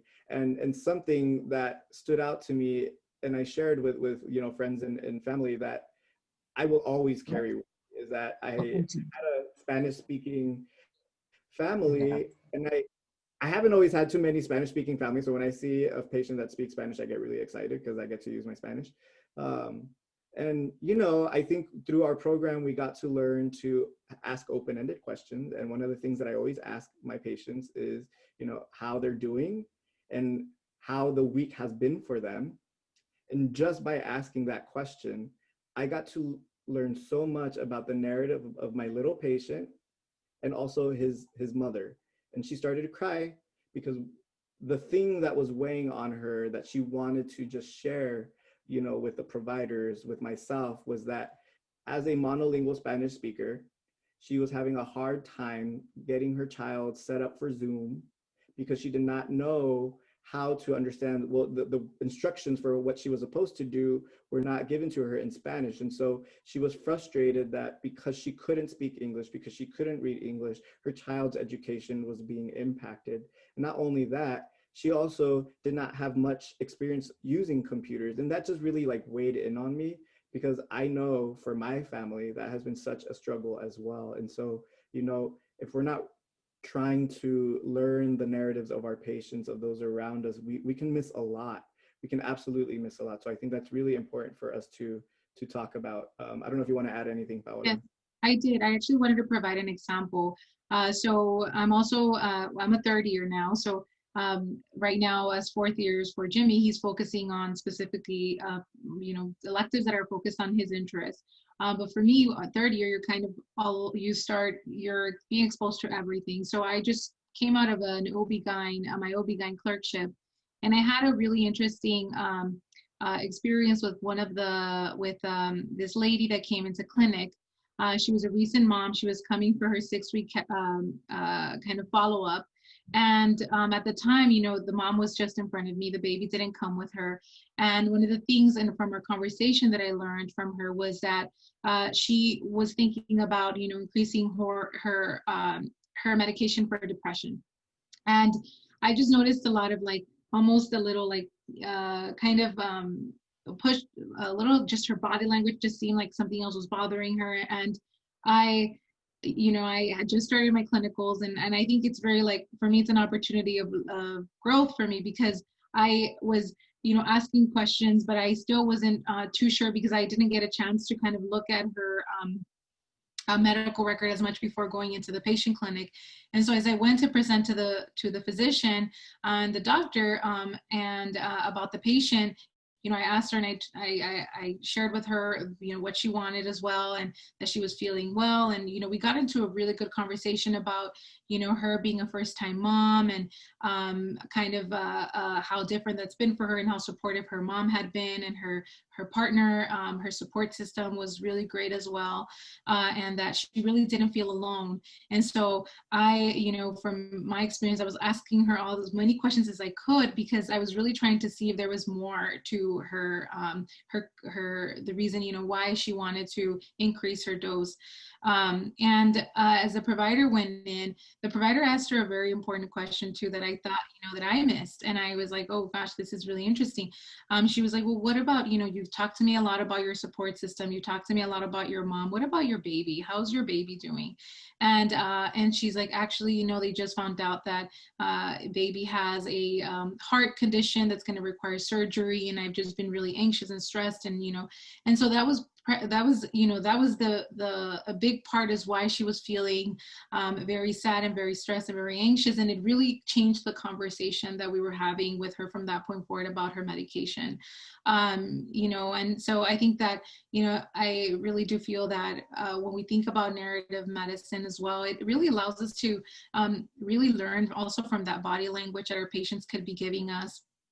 And all the different aspects, when we think about our patient, there's all these different factors, all these different pieces to them as patients that are affecting that. It's not just necessarily, are you feeling good, your own health conditions, but other important other individuals in their life. There's other factors, environmental or things that are also influencing their care that allows us to be more ask the right questions. So I just want to say, before we move to the next slide, I agree with you, Paola, and you're bringing up such important things. And, I think just kind of bringing it back to the origins of where it comes from, and Rita Sharon felt limited by the chart that she was expected to fill out, right? Like the checkbox that she was supposed to do for her patient, which obviously we learn medicine in that way too, because it is efficient and it does help us craft, an illness narrative in one way as well. But she realized it neglected the idea that there's more to a patient, and it also neglected the idea that you as a person collecting story and narrative are also impacted and changed. And so these next few slides will walk you through the three main pillars or tenets of narrative medicine. So we'll go to the next slide. So the first pillar tenet of narrative medicine is attention. And so what is attention?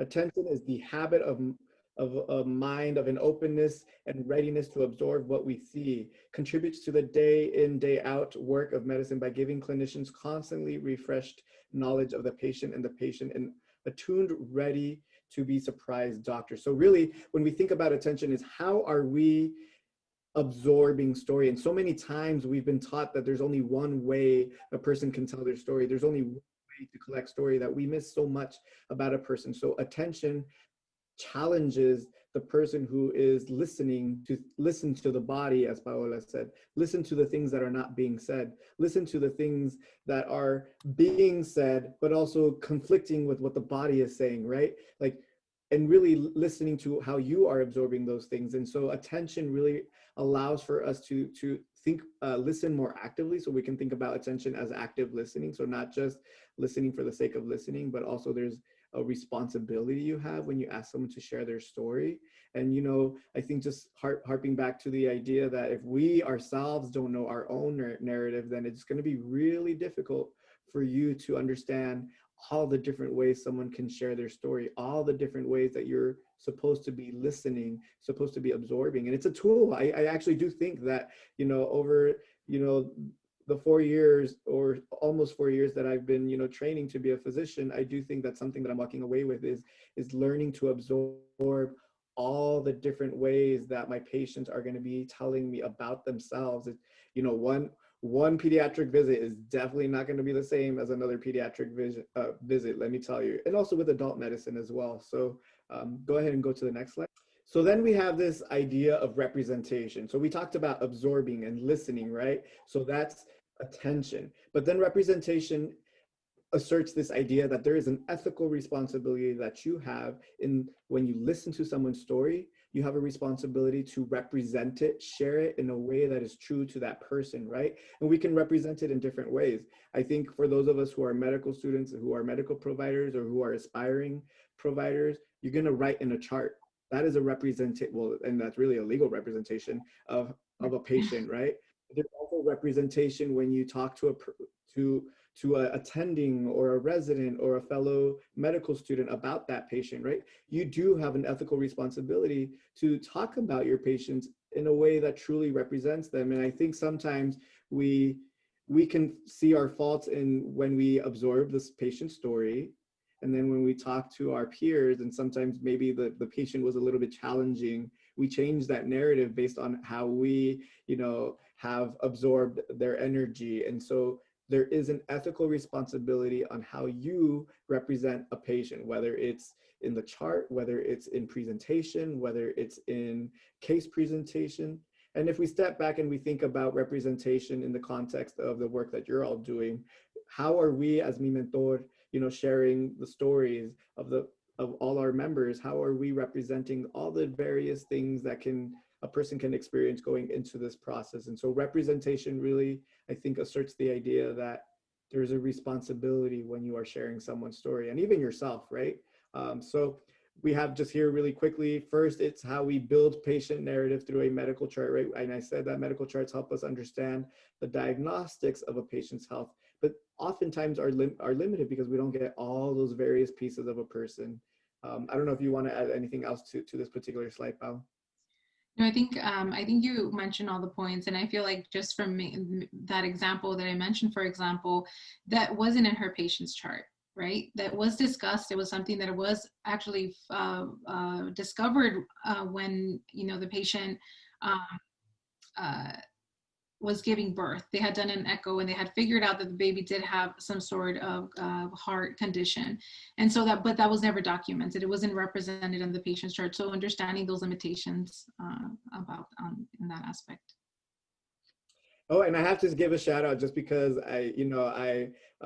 Francis Yang is on here. He's a medical student. He's a second year medical student, but I also know Francis Yang. Both actually learned about narrative medicine together, and we actually got to share story with one another. And so, it's always important to acknowledge folks in the space who, you've learned with and shared space with. So definitely representation is important. Bring us to the next slide, Pao. All right. So what do you think of that, right? Affiliation really is this ultimate idea. And I think this is for me what blew my mind, but also just affirmed why I'm doing, medicine, is that stories change us. Stories should change us. Patients change us. And oftentimes we are taught, or we think we're supposed to learn medicine by saying, I'm learning medicine. Here is this patient. I have had no, personal connection with them. We're not supposed to get close to our patients.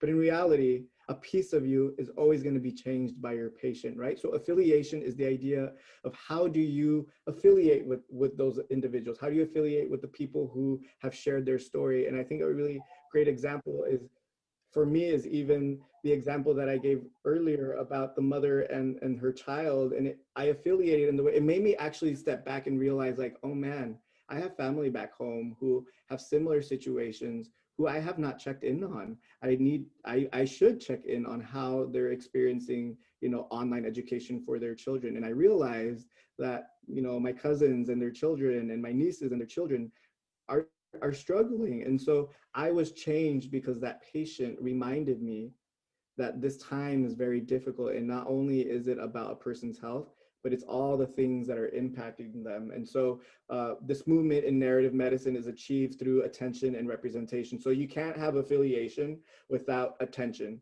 and representation. We live through victories and defeats with our patients. We are moved by these events as they happen. We incur ethical duties toward them, and we become different people because of them. And I think that's a really we become different people, everyone. We are an evolving person, right? And so I think it's important to recognize that as you move through your medical journey, your professional journey, you are being changed by the people around you. And it's important to acknowledge that, narrative for yourself as well. And so, I think when we think about these three movements, it helps us understand how we ultimately are journeying with our patients. Go ahead, Paola. I know you're going to say something. Yeah, I just wanted to add on to this because I think that it's also important for us to recognize and just to share that affiliation doesn't happen right away. And sometimes it takes us to, be ready to go to bed and be like, why that story was important to me for some reason, and why, how did I resonate with it differently? So I just want to, you know, shine light on that, because sometimes I've often found myself like having this affiliation piece, like even weeks or months after, and being like, that story was very impactful to me. Like, this is how it changed me. And so just wanted to share that, like, there's no specific timeline. Yeah, and we'll definitely give you guys an opportunity to reflect on this as well. We just thought it was important to give you some context and some framework to what narrative medicine is. Go ahead and go to the next slide. Yes.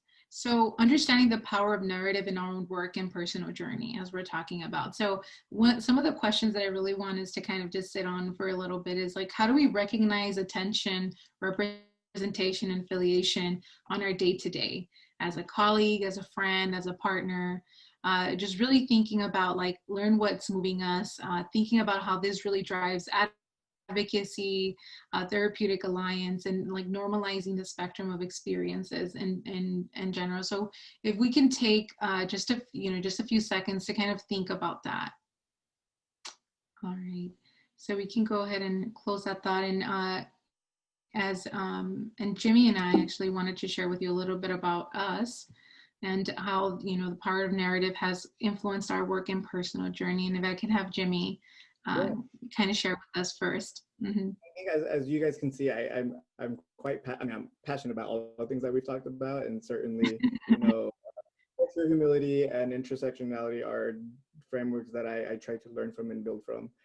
But narrative medicine for me has been quite impactful, because it really helped me in my own journey, and specifically with my journey with my mother. So my mother was diagnosed with pancreatic cancer in 2014. And for those of you who know, pancreatic cancer is quite aggressive. And so we were told that she would have 3 months. We ended up getting 2 years with my mother. And so amongst my sisters and I, my role was to be her power of attorney. My role was to be her health advocate. And because I was working full time, I didn't get to do too much stuff on a day-to-day with my mother, where my other sisters would get to go home with her and kind of help her with her day, right? And so I wanted that connection with my mother. I knew our time was limited.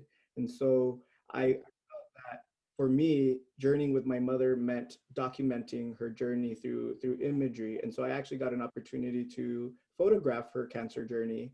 My mother was a breast cancer survivor 6 years prior to her pancreatic cancer diagnosis, not to mention that she had, you know, overcome multiple strokes in her life. And so I felt that because I couldn't be with her every day, it was important for me to document all the different stages of her journey. And so this is my mother in yellow, was actually a couple months prior to her diagnosis.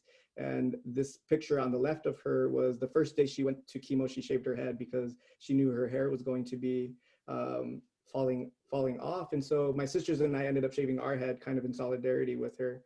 And this picture here is actually a picture of her when she decided to no longer go through chemotherapy and just allow for the natural course of her disease to, you know, progress with her. And so we were able to enjoy our time with her at home, where she ended up, you know, dying or surrounded by family. So narrative is important to me because I have learned to reflect on how my mother's journey and her lessons have impacted me. It's allowed me to build a voice, to think about all the different ways I want to engage with medicine. And I think for me, so many Latina women don't have their stories and their narratives shared. You know, domestic worker, as a nanny, as a housekeeper, those narratives aren't always shared about the power that they have. And so for me, narrative medicine really built a framework for me to uplift what she, you know, taught me, but also how she has changed me and how it has changed my approach to medicine. So narrative medicine is quite important to me and her journey. I think you'll all always see how much I love my mother and how much her journey has impacted me. So Paola, if you want to share about your perspective on narrative medicine. Yeah, thank you, Fran. I mean, I can't continue that without really appreciating you sharing with us. And I always feel that it's so beautiful to see what grounds our work. And I appreciate you sharing those words. Yeah, so I always give a big sigh every time I hear Jimmy share about his mother. I think it's just so beautiful, and it's been such a big impact. And I I feel like I've met her without having ever had the privilege of knowing her. So for me, on my when I think about narrative medicine, actually, when I was like looking through it and reading about it, I thought a lot about, you know, the narrative of like of my parents, and really seeing how narrative medicine has influenced also their care, their experience in healthcare, but also as well how I've been able to really learn so much and what, you know, from learning from my parents' own narrative. So I put a picture of my mother here. She loves cooking. This is her jam. She just loves having people over, loves, you know, people complimenting her cuisine, and she's a really good cook too. And this is my father, and he is so proud of the work he does. He is a machine operator. He's worked in that field for, you know, a lot of times, and there's so much exposure to chemicals. You know, he's never been asked to wear an N95. The sound is really loud, and I always think of that. And then I have a picture right below of all my siblings, and each of them have had a very unique experience. One of my brothers was born with cerebral palsy. He was one of my eldest brothers, and it really inspired a lot of the work that I do, and recognizing, you know, how both my parents were navigating the healthcare system, you know, for all of us six while they were taking care of their own health, and how that's really impacted them. You know, I think about my parents and how my mother, you know, who had strokes, and how her narrative was heard or was not heard in those situations. And in our community, how we really saw healthcare as a privilege growing up, you know, recognizing the experiences my mom had when she had strokes, and she was in a community hospital, left in the hallway for a few hours. And at first I was upset at that hospital, and every time I would pass by that hospital, I would get so angry. And, you know, as time has gone on, we've learned to realize that it's a systemic issue, that it's a problem, right? And so I really, you know, ground myself in, and really always remembering how important it is for us to really get to know, you know, our patients and really understand that narrative. And so I'm happy to share with you a little bit about me in that way. Thank you, Paola. You know, I have so much respect for Paola, as you can all see, that we have a loving relationship, and we get to share so much story with one another that, you know, we can't have this conversation without, you know, saying that narrative informs the work we do, but also builds community. And I think for so long our stories haven't always been uplifted, that I think we realize how important it is for us to create space for you all even to share story as well. And so we'll move into the next slide, which I think will give us a quote, and then we'll reflect a little bit. All right, so a little food for thought. I'm going to go ahead and read one of the quotes from Sharon, which is, I know Jimmy mentioned the book Narrative Medicine is written by her. So it is our task to harness the tremendous power of these artistic, creative acts of telling and listening and representing stories for the sake of our patients and our colleagues.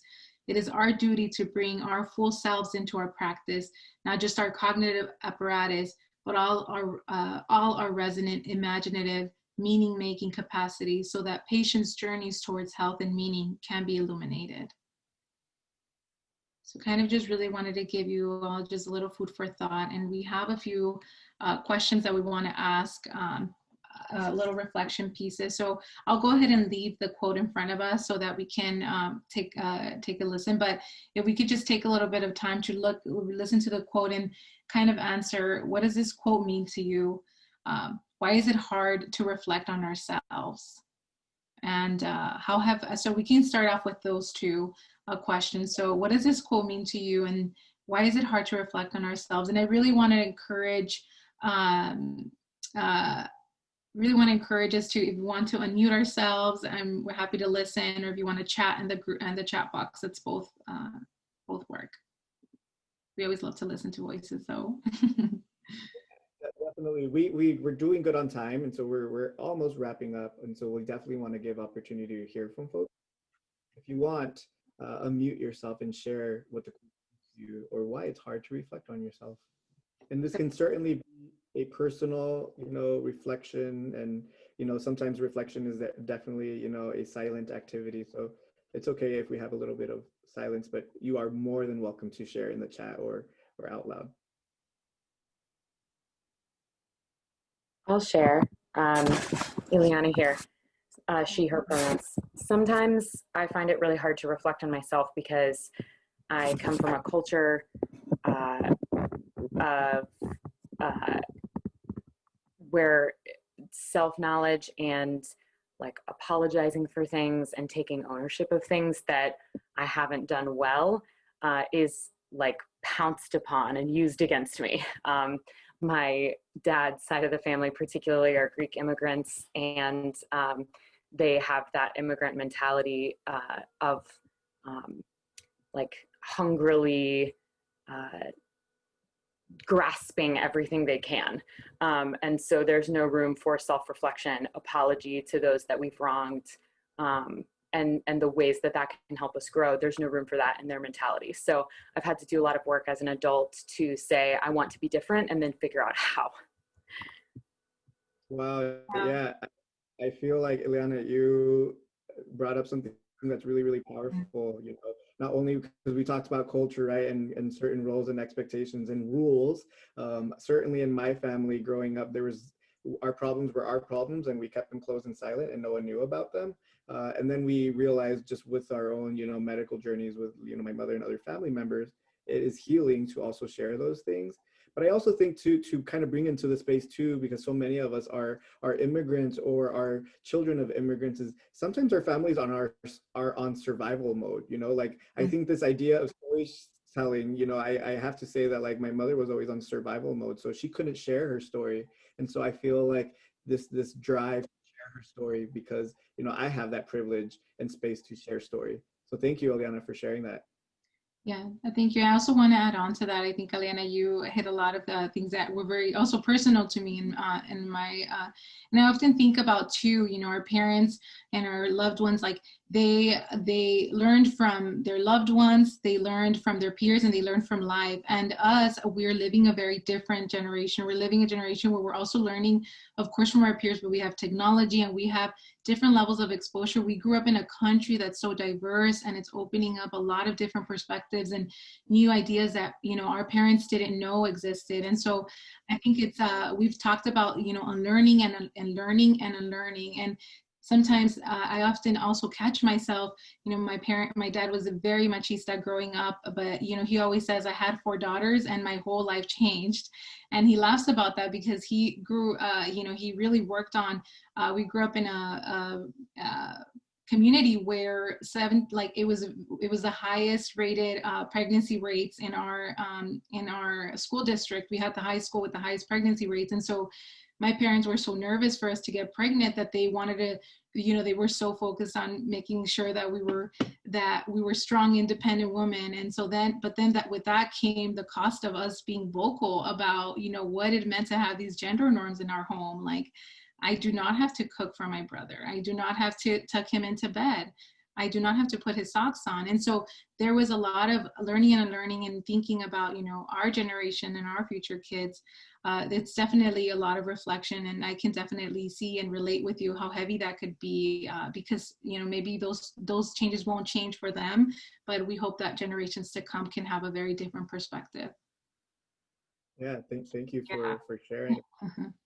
Definitely share, you know, in the chat if you have other answers to the questions that we provided. I in the chat, I added the additional questions that we had for you.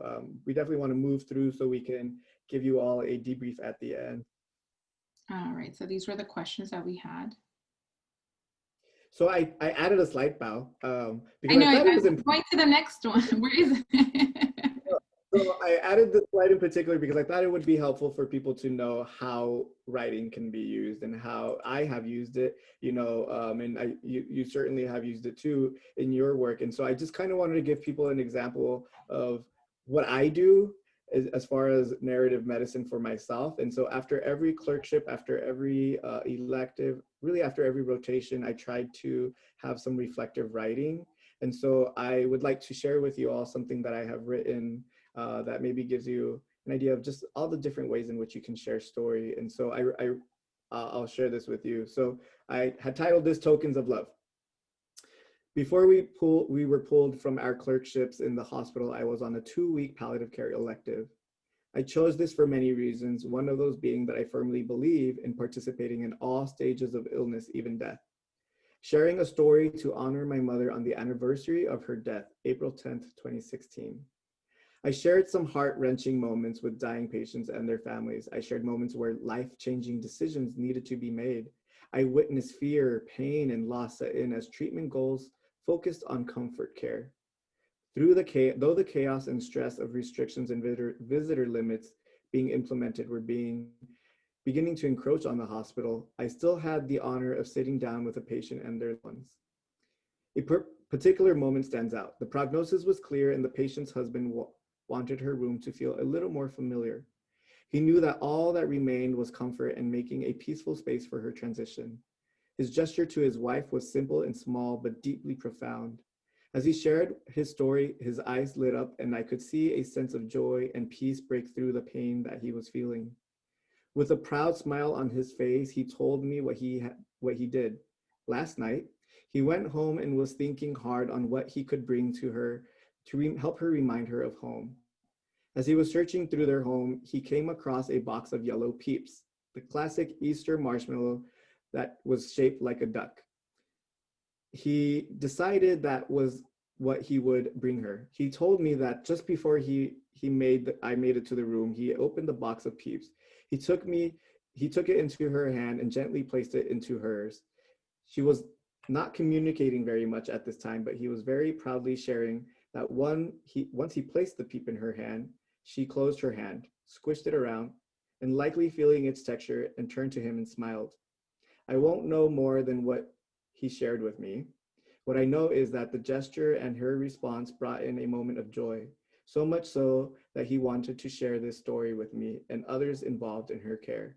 So it just really was important for me to reflect on what this little moment of compassion and love that he shared with her, he wanted to share with me, right? Just placing this little Peep in her hand and seeing what it did for her and him is just something that I also will never forget. So there's many ways I think that we can use narrative medicine and reflect on the patients we see and our loved ones.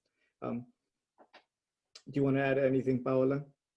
Thank you for sharing, Jimmy. I feel like there's a lot of beauty to reflecting through writing, and especially as we're thinking about affiliation. And I think a lot of that sometimes for me also comes through writing.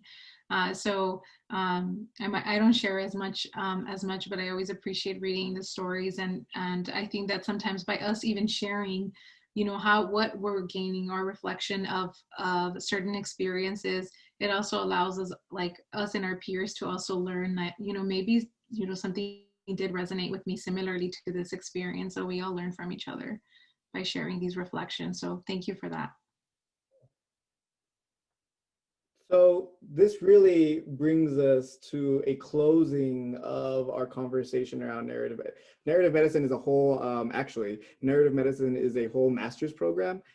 So this one conversation of narrative medicine is certainly not gonna like cover everything, but we thought that hopefully it inspires all of you to learn more about narrative medicine, but also just kind of learn more about your story and the stories about people around you. Because really, I think for Paola and I, that's what MiMentor really is as well.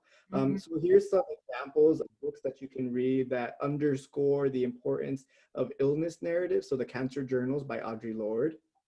And then we also have Wit by Margaret Edson. And so that brings us to the last part of our conversation, the last part of our presentation. And go ahead and, yep, there we go.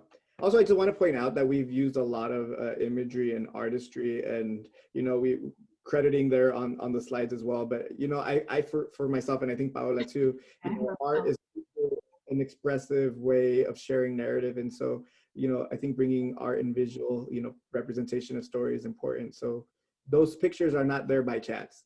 So this is an opportunity for everyone to turn on their cameras if they would like to. Super not important if you don't want to, but let's answer these questions as a group. How do you feel? We are now done with all 3 sections of our conversation. We would love to know how you're all feeling about it. Yay, I see some beautiful faces. Yes. Feel free to unmute yourself or raise your hand, and if our MiMentor leaders can just kind of monitor who's trying to maybe chat, but go ahead and unmute yourself and tell us how are you feeling? Hi, Jamie. Hi, Great. Paola. Nice to see you guys. Oh, nice to see you. How are Yes, you feeling? I am feeling very inspired. I just finished step 2, and I was just like in this bubble of studying. Thanks. And I just saw your presentation was on, and I had to log on, and it just really revitalized me into why is it that I'm going into medicine. I think a lot of times when we're in our study bubble, we forget with the people that we're going to be working with and the people that we're going to be affecting. So it really inspired me to kind of go on and kind of reflect upon sometimes the experience of being in school and, you know, being in this study bubble. It disconnects us, but wanting that, but that's still part of the identity of being a med student. And like being aware that I have to reconnect, and like that is something that's worth investing time into. Oh, love that. Thank you so much for sharing. Thanks, guys. Thank you, Who Jamie. I else? think you serve a reminder to us all that, you know, sometimes we also too, Jimmy and I talk about this and we're like, this really does remind us why we're doing what we're doing, because sometimes it could get so heavy. So we appreciate that. All right. Anyone else want to share? Go. Valeria. And hi, nice to see you guys again. So after this event, I feel just inspired, motivated, and thankful. So I'm a pre-med. I've been doing it for a while now. Like that feels like forever, and I'm not getting too running to me. But you know, just hearing this conversation really brings up a lot of the reasons why I am pursuing medicine. You know, for personal reasons. Just with the people I work with right now, the patients I see, and you know, narrative medicine definitely is something that I really never titled it narrative medicine. I guess I didn't know that it had a title per se, because you know, I really do emphasize when I go and like listen to the patient, where are they coming from, like what really is bothering them, which I think definitely influences, you know, their overall health, mental, physically. So you know, now that I can say, oh, narrative medicine, like I definitely am thankful for that, and for both of you for definitely bringing that up in this event, and then just emphasizing, you know, the different parts that go into the work of, you know, maybe an underrepresented student like myself going into this field, because I think more of us are definitely needed to really encourage others to pursue this field of work and not be discouraged, because I don't see many of us. So thank you. Valeria, you really, thank you for sharing that, because I think you named, and thank you for your bravery in sharing, you know, you've had quite a journey as a pre-med. It took me 10 years to get into medical school, and within those years, I lost my mother. I had to experience pandemics and, you know, all those things, and it's still possible for you to become a physician. And I believe in you, and I know this community here believes in you, and for anyone else who, you know, parallels what Valeria is experiencing as well. I know that we have, I think, Carlene that would like to share, so you can unmute yourself. But Paola, if you wanted to say anything really quick. Yes, I just wanted to really, you know, add on to what you were mentioning about Valeria. Thank you for sharing. I very quickly, I remember also, I also took 6 years to apply to medical school. And I remember applying to medical school and asking someone to look over my application and telling them, well, it's taken me 6 years to apply to medical school. And he's like, well, what have you been doing? And I'm like, well, I've also undergone, like, there's so much that's been going on, you know. I think sometimes, so I realized that the way that I was framing, you know, that gap, quote unquote, that we say, was making it seem as if I hadn't been doing any work. But we're learning so much about ourselves, we're learning so much about our future patients, and we're learning so much of what things that really drive us. And as a student also, you know, pursuing medical school so far from undergrad to now, I've learned that a lot of those things that I've learned throughout those years really has influenced and allowed me to connect a lot more with patients. And so just want to share with you all that, you know, although you're not in medical school, you're constantly working towards that. And just like Jimmy said, we believe in you. You have a community that believes in you. So thank you for sharing that with us. And I think Caroline, if you'd like to unmute yourself. It's Carlene, you were right. Thank you Oh, so much. I just want to thank you for putting on this presentation today. You have touched my heart and my soul. I'm a midwife and I practice in both the United States and Canada, and I've been teaching for several years. And as a woman of color of Jamaican, African Jamaican heritage, having once been an immigrant in Canada and then an immigrant in the United States, I could resonate with a lot of what you said.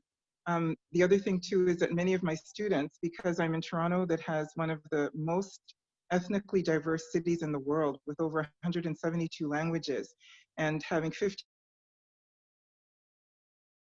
being people who are racialized, who self-identify as racialized. So many of my students are trying to find themselves. And so you've mentored me today on some of the ways that I can help them. Many of them may come from the humanities and they have some of the terminology. They know about intersectionalism, they know about the power of the narrative. But I think especially in these times of COVID, when many of our cultures comfort each other with touch and we're prevented from touching, I think you've just reminded me of another powerful way that they can identify and acknowledge some of the ancient ways that human beings relate to each other. And in each one of our cultures, those indigenous ways of knowing and being and treating each other as humans, holistically, not as parts, but as a whole, you've reminded me of. So thank you ever so much. I'm gonna be, listening to the recording again and again.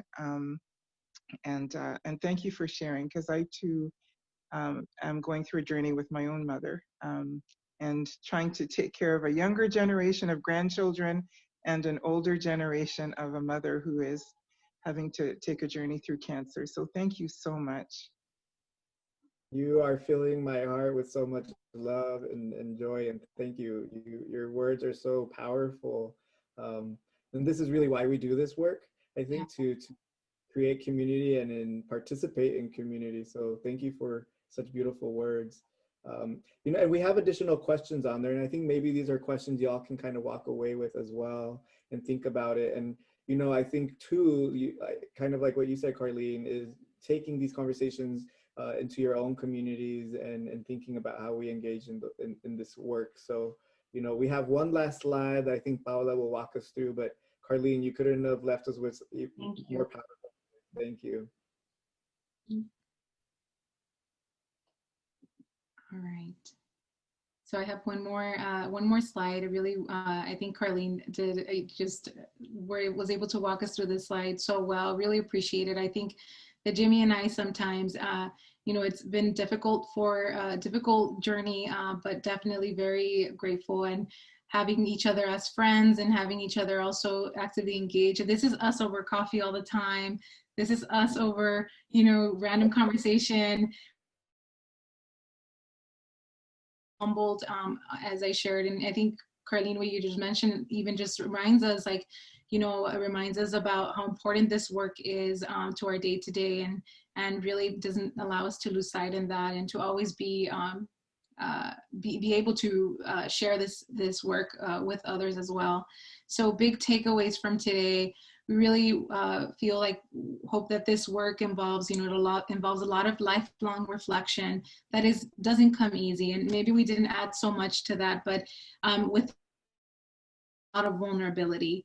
As Lisa also mentioned, sharing her own personal journey from, reflecting on her parents and how that's influenced. There's a lot of learning and unlearning, and there is that vulnerability, leads to bravery and courage to allow for us to name things that have been heavy on us, and be able to think about these concepts in a more personal level, but as well with each other, with our peers, with our future patients. We encourage you all to take these concepts and apply them on your day-to-day, and we can each utilize our platform to transform spaces. I think that is so important. Sometimes, we think that I have to be a med student until I can talk about this. I have to be, and often when Jimmy and I were thinking about why us in this situation, how can we, we also had to think about that, and we were able to see this is, as someone's writing. I was trying to see what that was, but Yeah, so when we think about us, when we thought about us, and is that we're also utilizing, each one of us here in this chat room can utilize any platform that you're there. Even means your family, your friends saying something, you know, understanding each other, sharing with them these concepts, and really we can each apply each other. We could be mentors to each other. We could be mentees to one another. We're all, we really want to promote this like concept and thought of always being a learner, and we're never experts, and there's never an end point. And so I don't know, Jimmy, if you want to share any other takeaways that we might. Yeah, no, I think you said it so beautifully. And maybe if you can take us to our last slide, there's one last quote that we'd love to share with you all. And, you know, taking it back to Asada Shakur and, you know, some of her wise words. And every person who claims to oppose oppression must resist the oppressor by every means at their disposal, no more, no less. So your takeaway from today, your call to action is use your platforms. Use your platforms to engage in these conversations. Use MiMentor to facilitate these kinds of conversations and growth. Go within your families to have conversations around anti-Blackness, around how we engage with anti-oppression work, right? And really look inside yourself to see how you are actively participating in this work. And so, you know, thank you everyone for participating. Thank you everyone for such beautiful engagement with us and community that you built with us today. And, you know, if the MiMentor co-hosts, if they have anything else they want to add, Paola and I will stay on for any debriefing with the MiMentor team. But yeah, thank you everyone for joining us. Thank you everyone for giving us this time. Thank you all, Jimmy, Paola, that was amazing. It's very inspiring and very empowering. And it's just a reminder that, you know, it might take us time. We have all different paths, and it's not a straight road, but we're gonna get there. And yeah, and it's just nice to have a community that's so supportive. And yeah, I just want to thank you guys so much for your time. We really, really appreciate it. No, thank you so much. We'd love to connect with you all, but thank you so much. Take care, everyone.